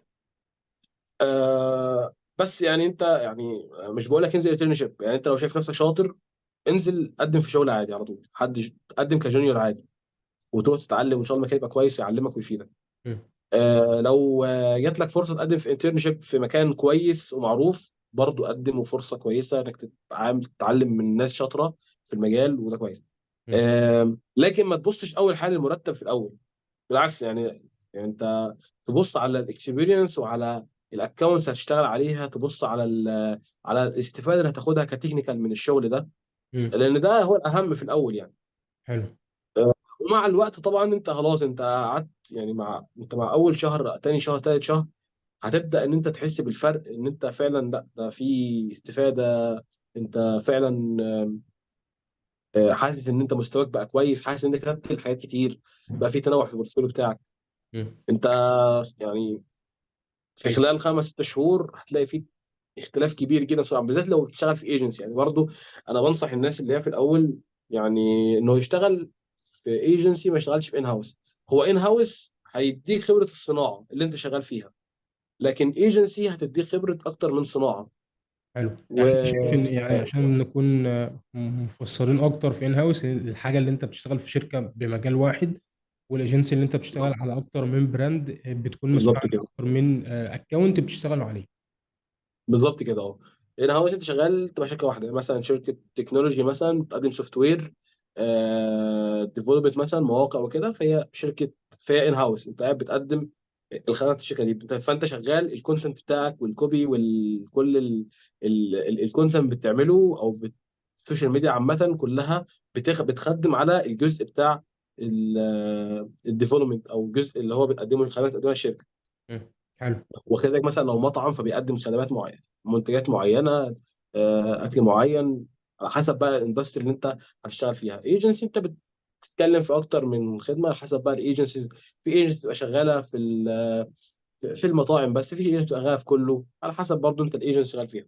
حلو. بس يعني هو خلاص، هو الشخص طالما هو وصل اول شغلانه هو يقدر ان هو يكمل. اشتغل بس بعد كده. طبعا يعني في جزء مهم، وهو ان هو الشخص يبقى حاطط لنفسه الاساسي يعني، حاطط لنفسه رود ماب معين في المجال. انت عارف المجال ده داخله ليه ومكمل فيه ازاي. يعني مثلا انت دخلت كونتنت كريتور، خلينا نقول الكونتنت كريشن ده يعني في ناس كتير بتبقى مش عارفه ايه النكست ستيب او ايه النكست ليفل بتاعها. مم. انت ككونتنت كريتور هتبقى انت في الاول بتكتب محتوى. انت دلوقتي خلاص كونتنت كريتور، ده البوزيشن بتاعك الحالي. انت لازم تبص لقدام، لازم تبقى انت عارف هتروح فين، ولازم تبقى انت محدد هتكمل في انهي مجال بالظبط. حلو. يعني مش اي مجال، اقصد يعني انت عندك الديجيتال ماركتنج. يعني في ناس كتير بيبداوا كونتنت كريشن كده بيخشوا على السوشيال ميديا كده بيخشوا على جزء الادز، فهو خلاص بيمشي في الليفل بتاع الديجيتال ماركتنج مانجر. في ناس بتخش الكونتنت كريشن بتمشي في بوزيشن تاني. فخلينا نشرح بس ايه الرود مابس اللي هي ممكن الشخص بعد ككونتنت كريتور يمشي فيها ازاي. حلو. فكونتنت كريتور، فانت ممكن تتعلم بعد ما تتعلم الكونتنت، خلاص انت بقيت كونتنت كريتور بتعرف تكتب كونتنت، مم. تتعلم الاي سي او او السيرش انجن اوبتمايزيشن، فتبدا تكتب مقالات اللي هي اي سي او كونتنت رايتنج، فانت اي سي او كونتنت رايتر. بعد كده تتعلم تبقى اقوى شويه في الاي سي او، فتبقى انت اي سي او سبيشالست، فتكمل في جزء الاي سي او، وده كده طريق، وتبقى سينيور اي سي او سبيشالست وهكذا. وهتوصل فيها برضه انك تبقى ديجيتال ماركتنج مانجر لو انت برضه شويه في السوشيال ميديا معاها. حلو. في انك تبقى ماشي كديجيتال ككونتنت كريتور عادي، تبقى مم. سوشيال ميديا سبيشالست. مم. بعد كده تبقى سوشيال، تدخل مثلا على جزء السوشيال ميديا ادز، الميديا باينج يعني، فتبقى يا اما بيرفورمانس مثلا ميديا باير، او ديجيتال ماركتنج مانجر، عظيم. او اتعلمت سيو معاها وهكذا. في كل دي رود مابس.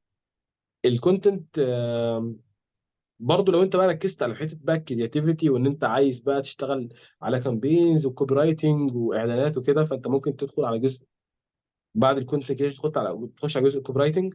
مم. فهتبقى انت كونفرجن كوبي رايتر مثلا، وهكذا انك سينيور كونفرجن كوبي رايتر. بعد كده آه، نكمل بقى في السكشن بتاع الكونفرجن كوبي رايتر حلو. بشكل عام يعني.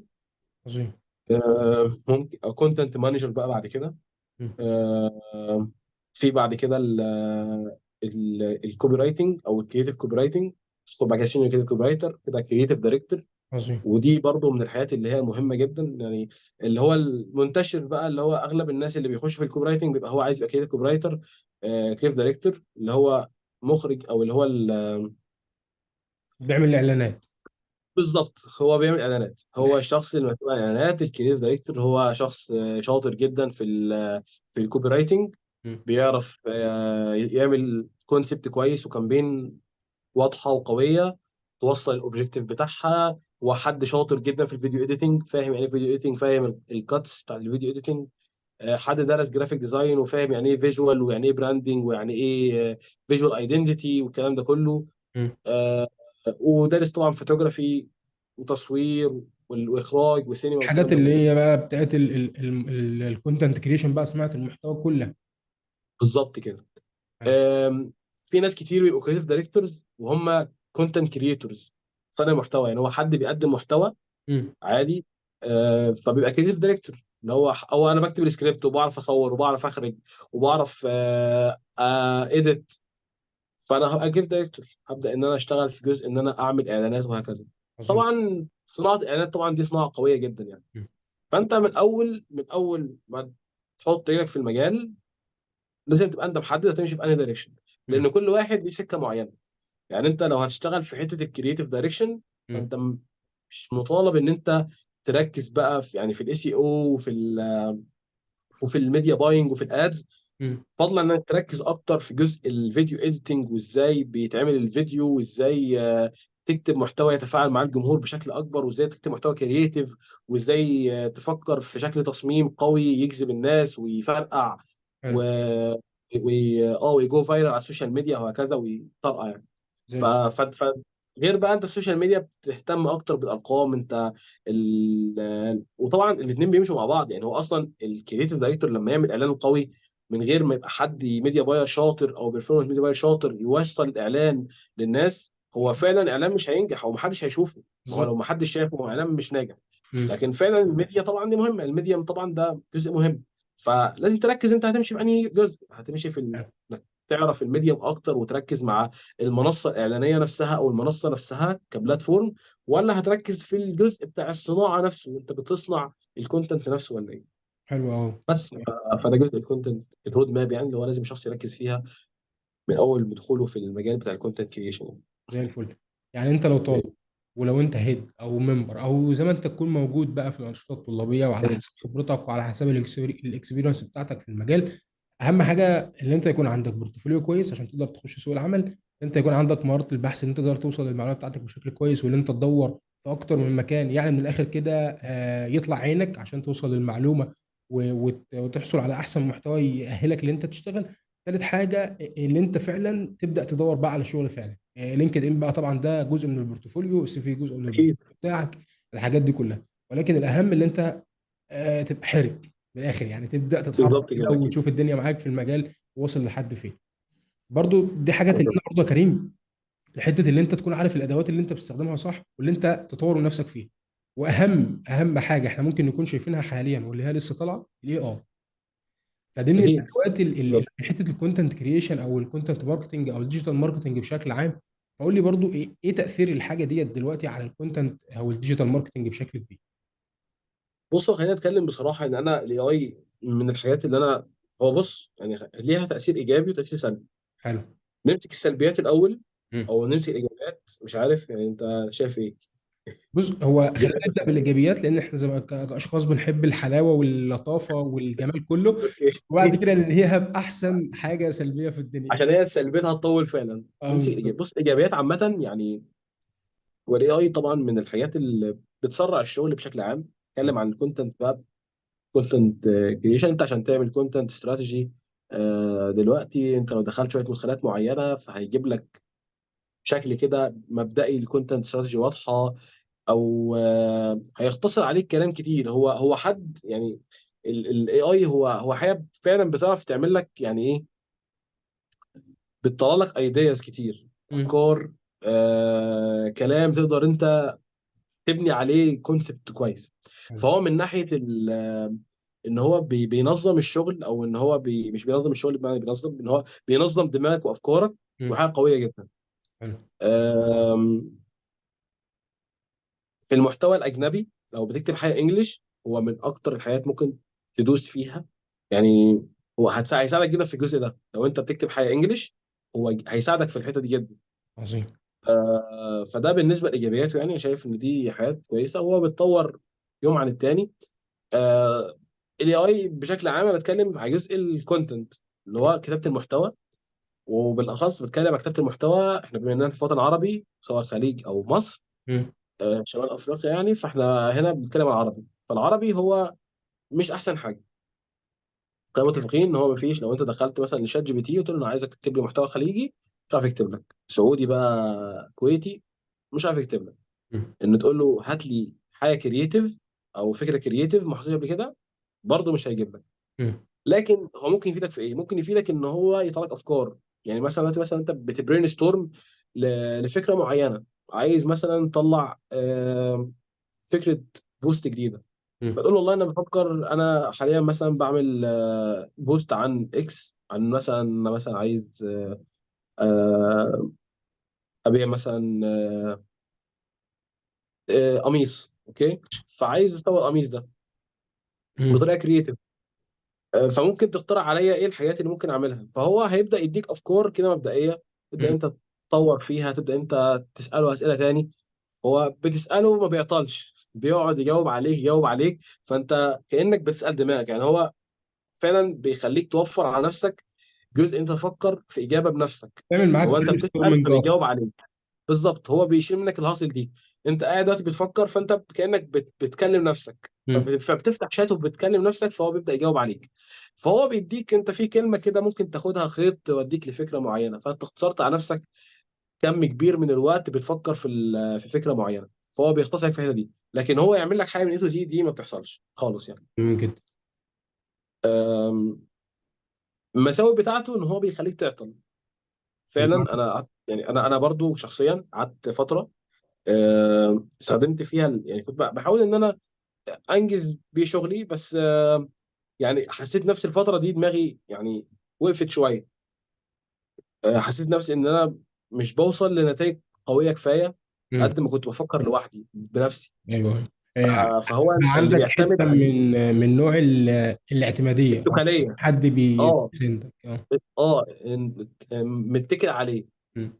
ما بقتش يعني اركز ان انا اطلع فكره بقى بدماغي قويه يعني، حاجه بقى من دماغي انا، من اي تو زي.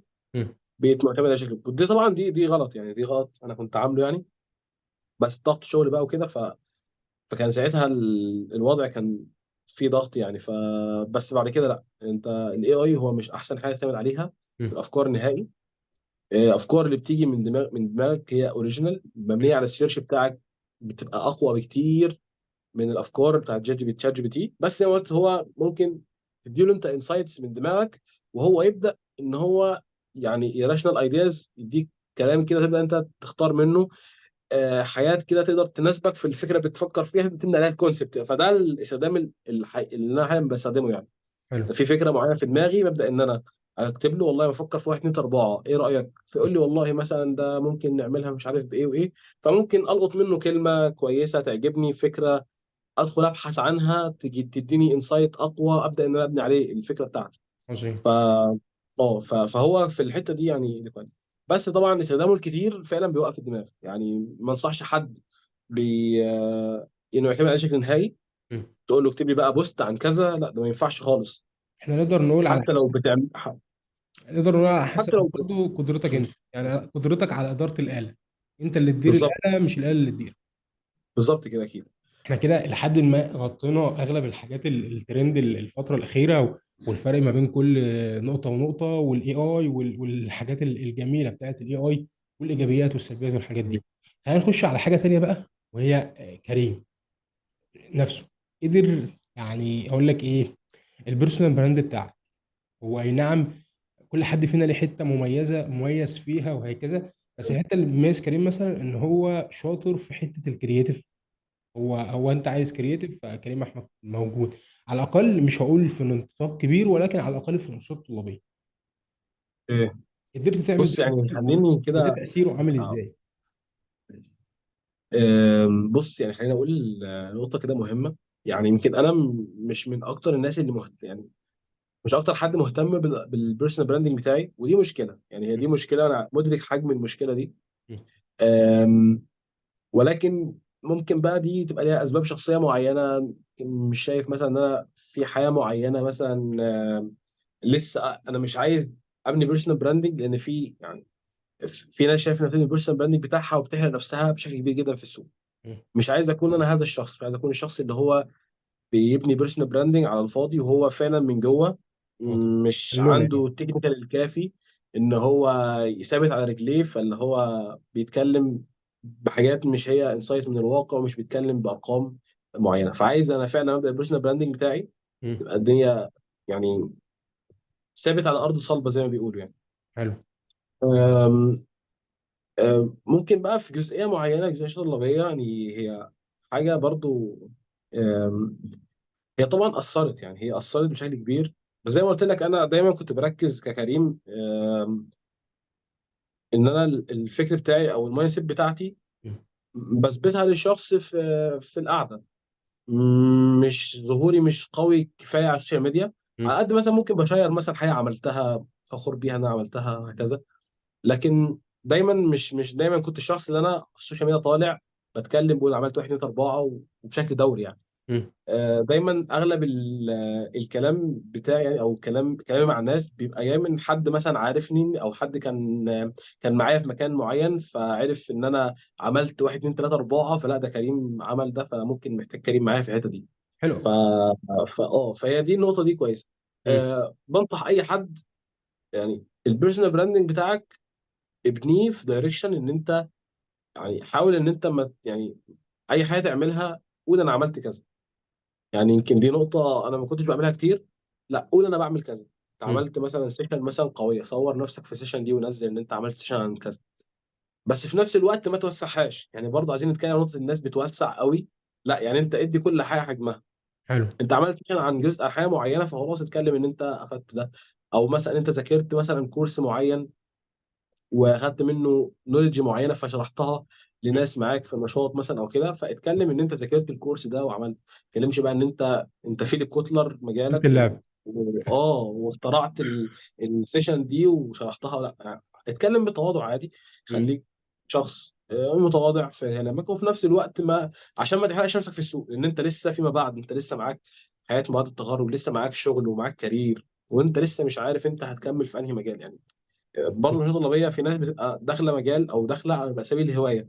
انا مم. اتعلمت جرافيك ديزاين، يعني في ناس كتير جرافيك ديزاين، بس هو ممكن مثلا في طب مثلا، فهو مش جرافيك ديزاينر، او هو مش شايف ان هو يكمل في جرافيك ديزاين، بس هو اتعلمه كهوايه او حاجه مثلا لنفسه او كده. فلا انت حاول تبني البيرسونال براندنج بتاعك.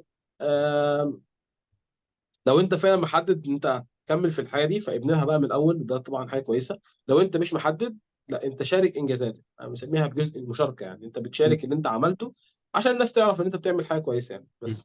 ده اللي انا فهمته من كلامك يا كريم، ان مش اهم حاجه ان انت تكون موضح للناس ان انت جامد، على قد ما انت موضح للناس اللي انت بتسعى. والله بص يعني هي الفكره كلها، يعني ممكن في ناس كتير تختلف معايا في النقطه دي. مم. بس انا يعني هو في ناس بيقول لك لا انت لازم تبقى انت بتعمل لنفسك. آم، بتقول انا شكل بعمل واحد اتنين معين. اربعه وبتشارك ومش عارف ايه والكلام ده. ومش شرط تبقى انت شاطر جدا، لان الشطاره مش كويسه في الاول. تمام. طيب يعني انا دلوقتي لو رحت شركه مم. وانا على السوشيال ميديا حد جامد جدا مفيش مني اتنين، ككونتنت كريتور شاطر، ودخلت اول ما دخلت الشركه على اللي انا عامله على السوشيال ميديا مم. ادوني اكبر تاسك وما قدرتش اقوم بيه لوحدي، ساعتها انا هيبقى سمعتي عامله ازاي؟ انا الايكو بوظ سيستم الدنيا. كله عرف ان كريم ده فاضي فاضي. بالون. بالظبط. فدي مشكله. لا انت ابني البيرسونال براندنج بتاعك بشكل معين، وخليك تتكلم بشكل واقعي جدا، وفي نفس الوقت برضو تطور التكنيكال بتاعك. في ناس فعلا بتنسى التكنيكال بتاعها وبتنسى انها تطور من نفسها وبتهتم بالبيرسونال براندنج، وده مشكله كبيره جدا. يعني في ناس كتير خلاص بقى هدفها وشغلها كله ان هو يعمل كاروزيل وينزله على لينكدين، او ان هو يعمل فيديو ويتكلم فيه عن ازاي عمل ايه. ويعني في بعض الكيسز بتبقى برضه يعني مش عايز اتكلم في النقطه دي كتير. بس انا شايف ان الشخص طالما انت حد عندك اكسبيرينس معينه، شارك الاكسبيرينس دي، مم. مجرد المشاركه. بس انت بتبقى فعلا بتتكلم من واقع عملي، من واقع حاطط ايدك على اكسبيرينس معينه وبتهاندل اكسبيرينس، بروفن اكسبيرينس في سوق العمل بتاعك، حلو. سواء نشاط طلابي سواء في شغلك. مم. ما تكبرهاش، ما تمام. توسعهاش على نفسك، بس حلو أوي. خليك لابس كل واحد يلبس التوب بتاعه. يمكن تغير ما حدش التوب في يلبس اي توب حد. وقت.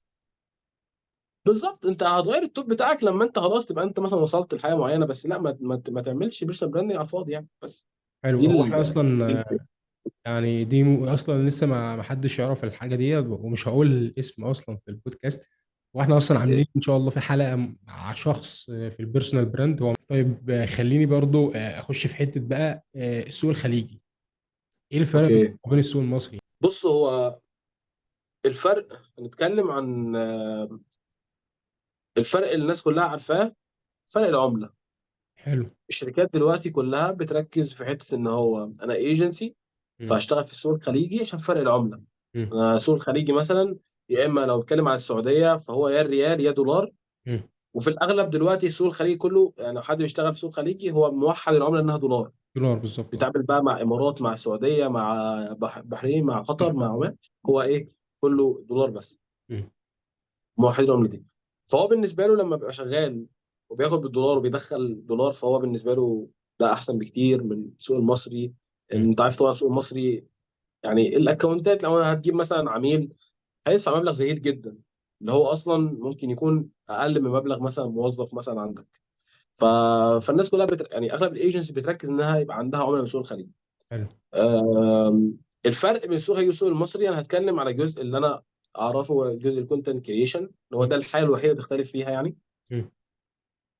وهو زي ما قلت لك، هي دلوقتي احنا بنتكلم عن ماركتنج، فالماركتنج ده عباره عن عادات وتقاليد. مم. تمام، ده كده الف ب، عادات وتقاليد وثقافات مختلفه. فطالما بعدنا ففي ثقافه مختلفه. حلو. فيعني انت مثلا دلوقتي بتتكلم في السوق الخليجي، فلغه مختلفه، مم. تفكير مختلف، آم، طرق في التسويق الى حد ما تقول مختلفه. البادجت بتاع كل اعلان او كل بوست مختلف، والحاجات اللي هي الخاصه بحته البوست يعني او فيه. الحياه على السوشيال ميديا بالظبط. يعني انت هناك بتتعامل بالريال مثلا، لو بتكلم على السعوديه بتتعامل بالريال. مم. الاعياد او المناسبات نفسها، يعني مثلا دلوقتي نتكلم مثلا في في حدثين مهمين جدا في السعوديه، يوم التاسيس السعودي واليوم الوطني السعودي. مم. دول اكتر يومين او اكتر مدتين يعني بيبقى فيهم عروض. مم. فالعروض، يعني انت لو نزلت مثلا عروض في اي وقت تاني مش هتبقى متشافه على قد ما هم في الفترتين دول. العروض بتبقى مكسره الدنيا. مم. فدول موسمين للبيع كويسين جدا. يعني انت لو بتتكلم انت ممكن تدبل الريفينيو بتاعك في الفترتين دول يعني. حلو. فقد ايه بنسميهم موسم. زي هنا كده مثلا في مصر هنتكلم عن سوق الملابس، بيبقى في في رمضان، طب. عيد فطر بقى وكده، فالناس كلها بتجيب هدوم، فده الموسم بتوع الملابس، حلو. الموسم بتوع الحلويات. فنفس الكلام ده موسم بالنسبه لهم يعني. مم. بس طبعا كتابه المحتوى طبعا تختلف. انت بتكتب محتوى خليجي، يعني اللي هو سعودي بقى باللهجه السعوديه. طبعا السعوديه طبعا فيه لهجات كتير، بتكتب لهجه يعني. برضو الموضوع ملهوش قاعده معينه وملهوش ماسكه معينه. انت بتشوف وبتدور وبتقرا، بتسمع بودكاست. طبعا في بودكاست مشهور جدا اللي هو اذاعه ثمانيه. مم. ثمانيه طبعا، في مربع وفي فنجان، هو وفي يعتبر اغلب الصوت. اغلب البودكاستس اللي اه موجوده على الساحه هي يعتبر سعوديه يعني. بالظبط. يعني مم. هم كتير جدا، يعني اقواهم طبعا ثمانيه يعني. آه كتر السماع، بتاخد شويه مصطلحات قويه، تاخد كلمات تستخدمها في المحتوى بتاعك. يعني حلو. طبعا في حاجات تختلف بشكل، في حاجات معروفه وبديهيه مم. بتعرفها في الاول، وفي حاجات طبعا انت لما بتسمع اكتر وبالممارسه. يعني خلينا نقول بالممارسه، ملهوش قواعد ثابته ان انت يعني تعالى هديك كورس صناعه خليج، ما فيش الكلام ده. مم. ما فيش كورس ان انا يعني ممكن حد هيديك اكسبيرينس، لكن ما حدش هيديك مفتاح ان انت تكتب محتوى خليجي، يعني اللي هو خد دول لا ما فيش حاجه اسمها انا كده. أنا ممكن اديك المفتاح او اديك الطريق اللي تمشي عليه عشان تعرف تكتب محتوى خليجي، بس ده مع الممارسه ومع الوقت. تقدر فهمتك. تسمع بودكاست، تسمع كتير، تقرا كتير، تشوف المنافسين بتوعك، تشوف محتوى المنافسين، تتعلم منهم. هي مرحله ريسيرش عامه يعني. عظيم جدا. يعني انت انا زي شايف. ما قلت لك، انا كنت مع يعني صدفه، يعني انا مع الشغل اللي كنت بشتغله، كنا طبعا في السعودي، فقعدت طبعا طبعا كان المدير كان سعودي والتيم كان في ناس سعوديين، فكنت بتعامل معاهم وبتكلم معاهم وكده. حلو. فقدرت ان انا اخد بقى من اللهجه، فنفعتني بقى لما اشتغلت في واضح يعني سوق يعني خليجي وسوق سعودي وكده.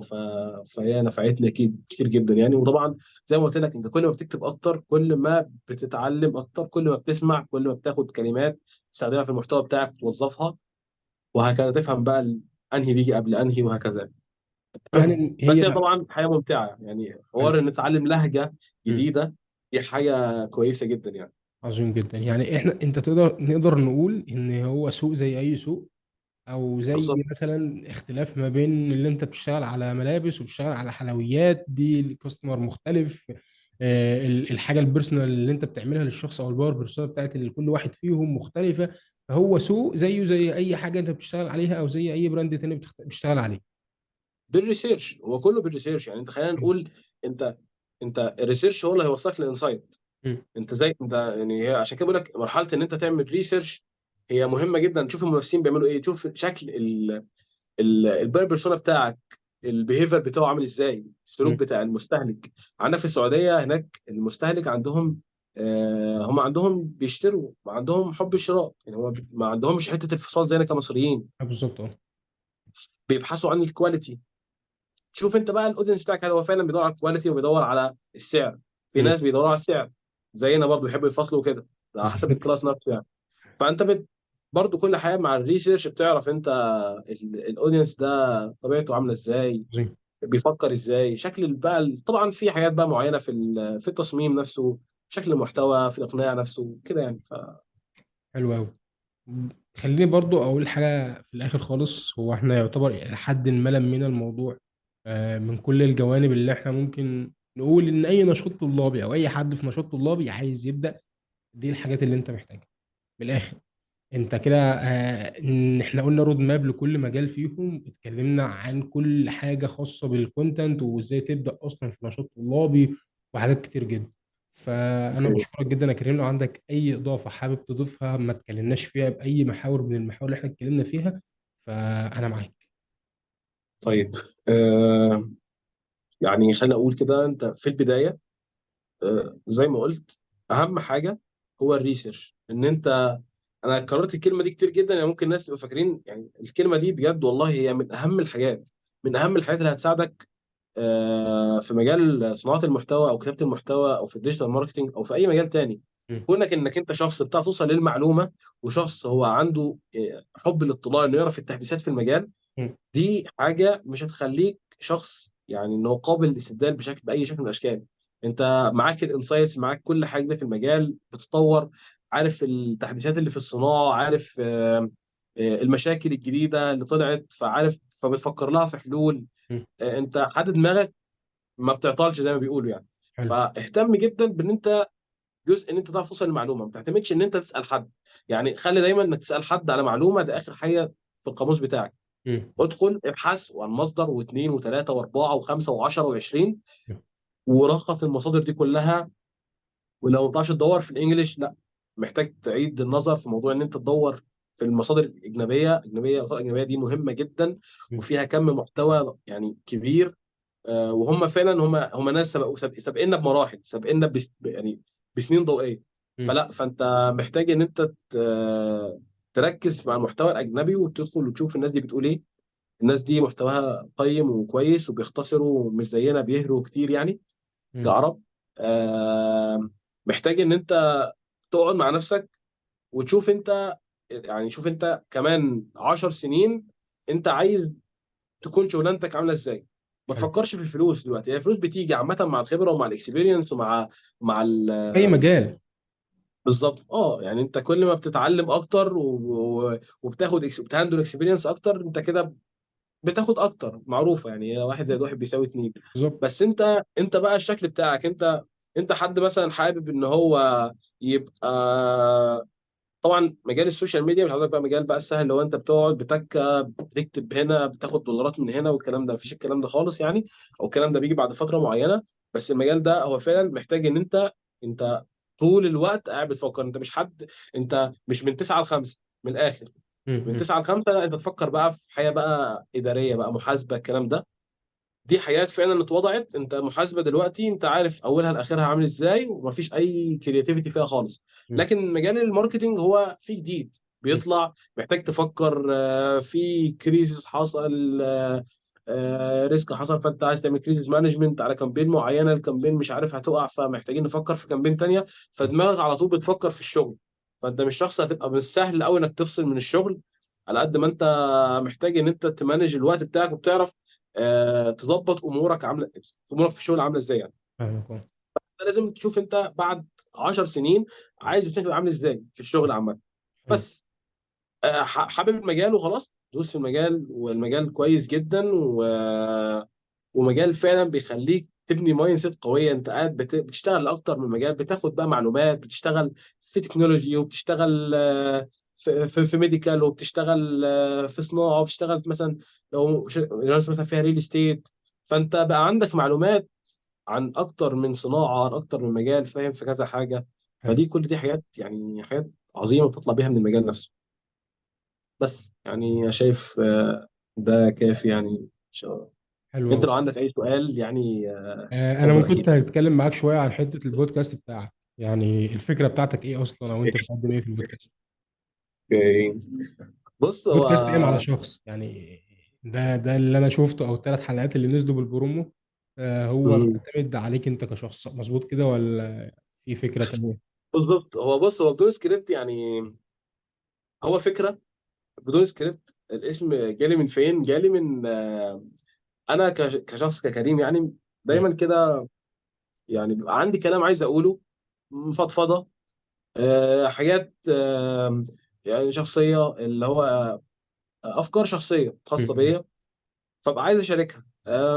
ممكن انا مش اكتر يعني، بالرغم ان انا كونتنت رايتر وكونتنت كريتور وكده، مم. بس انا بحب الكلام اكتر عن الكتابه. يعني انا مثلا عندي ان انا ابعت فويس نوت لحد تكتبش. يعني.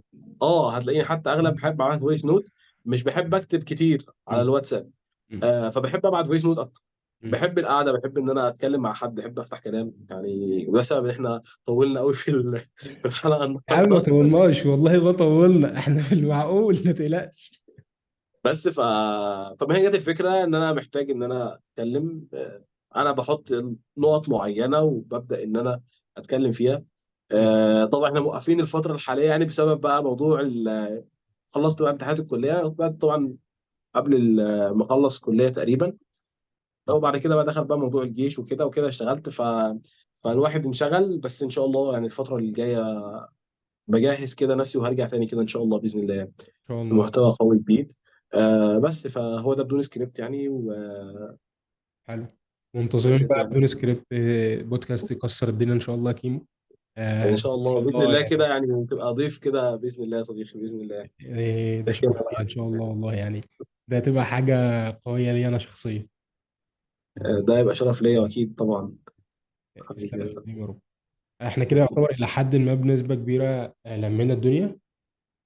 فانا اوكي. بجد حقيقه حابب اشكرك جدا جدا جدا يا كريم على الفرصه اللي انت اديتها لنا، او اللي احنا نقدر نستفاد منك، او نقدر نطلع بمعلومات ولو بسيطه. مش هقول ان اي حد هيتفرج على البودكاست ده هيوصل والله شرف لاحسن ليا طبعا نقطه، اكيد. او هيقول بقى خلاص انا خدت معلومات. هو البودكاست ما هو اللي بيفتح لك عقلك، بتشوف انت عايز توصل لفين، المايند سيت بتاعتك هتبقى واصله لحد فين. فهو ده البودكاست. انا بشكرك جدا مره تانيه يا كريم، واتمنى لك ان انت ليا والله، سعيد شرف كده عدى ليا عليك، طبعا. وايامك كلها تكون خير وسعاده يا رب. حبيبي يا صديقي، والله انا اللي اتشرفت جدا بوجودي معاك. وحقيقي يعني قعده مثمره يعني. الواحد يعني قدر يعني، اتمنى اكون قلت كلام مفيد يقدر يعني ولو يأثر بشكل بسيط في تجربه احدهم يعني. او يعني يديله بصيص من الامل، او ان هو يلاقي حياه مفيده، معلومه مفيده انه يستفادها مني يعني. وشكرا جدا ليك يا خالد، يعني مجهود عظيم بجد. بودكاست تأقلم ان شاء الله باذن الله يبقى من اقوى البودكاست في الوطن العربي قريبا كده باذن الله، انك فعلا بتقدم تجربه مفيده للشباب. يعني غالبا اغلب البودكاست بيبقى بيركز على جزء معين، بس انت مركز على جزء فعلا هو مهمل، اللي هو بتجيب قصص ناس معينه، هم مش اشطر ناس، بالظبط. ولا هم، بس يعني انت بتبدا اللي هو بتجيب ناس شبه ناس انت فعلا الاودينس بتاعك.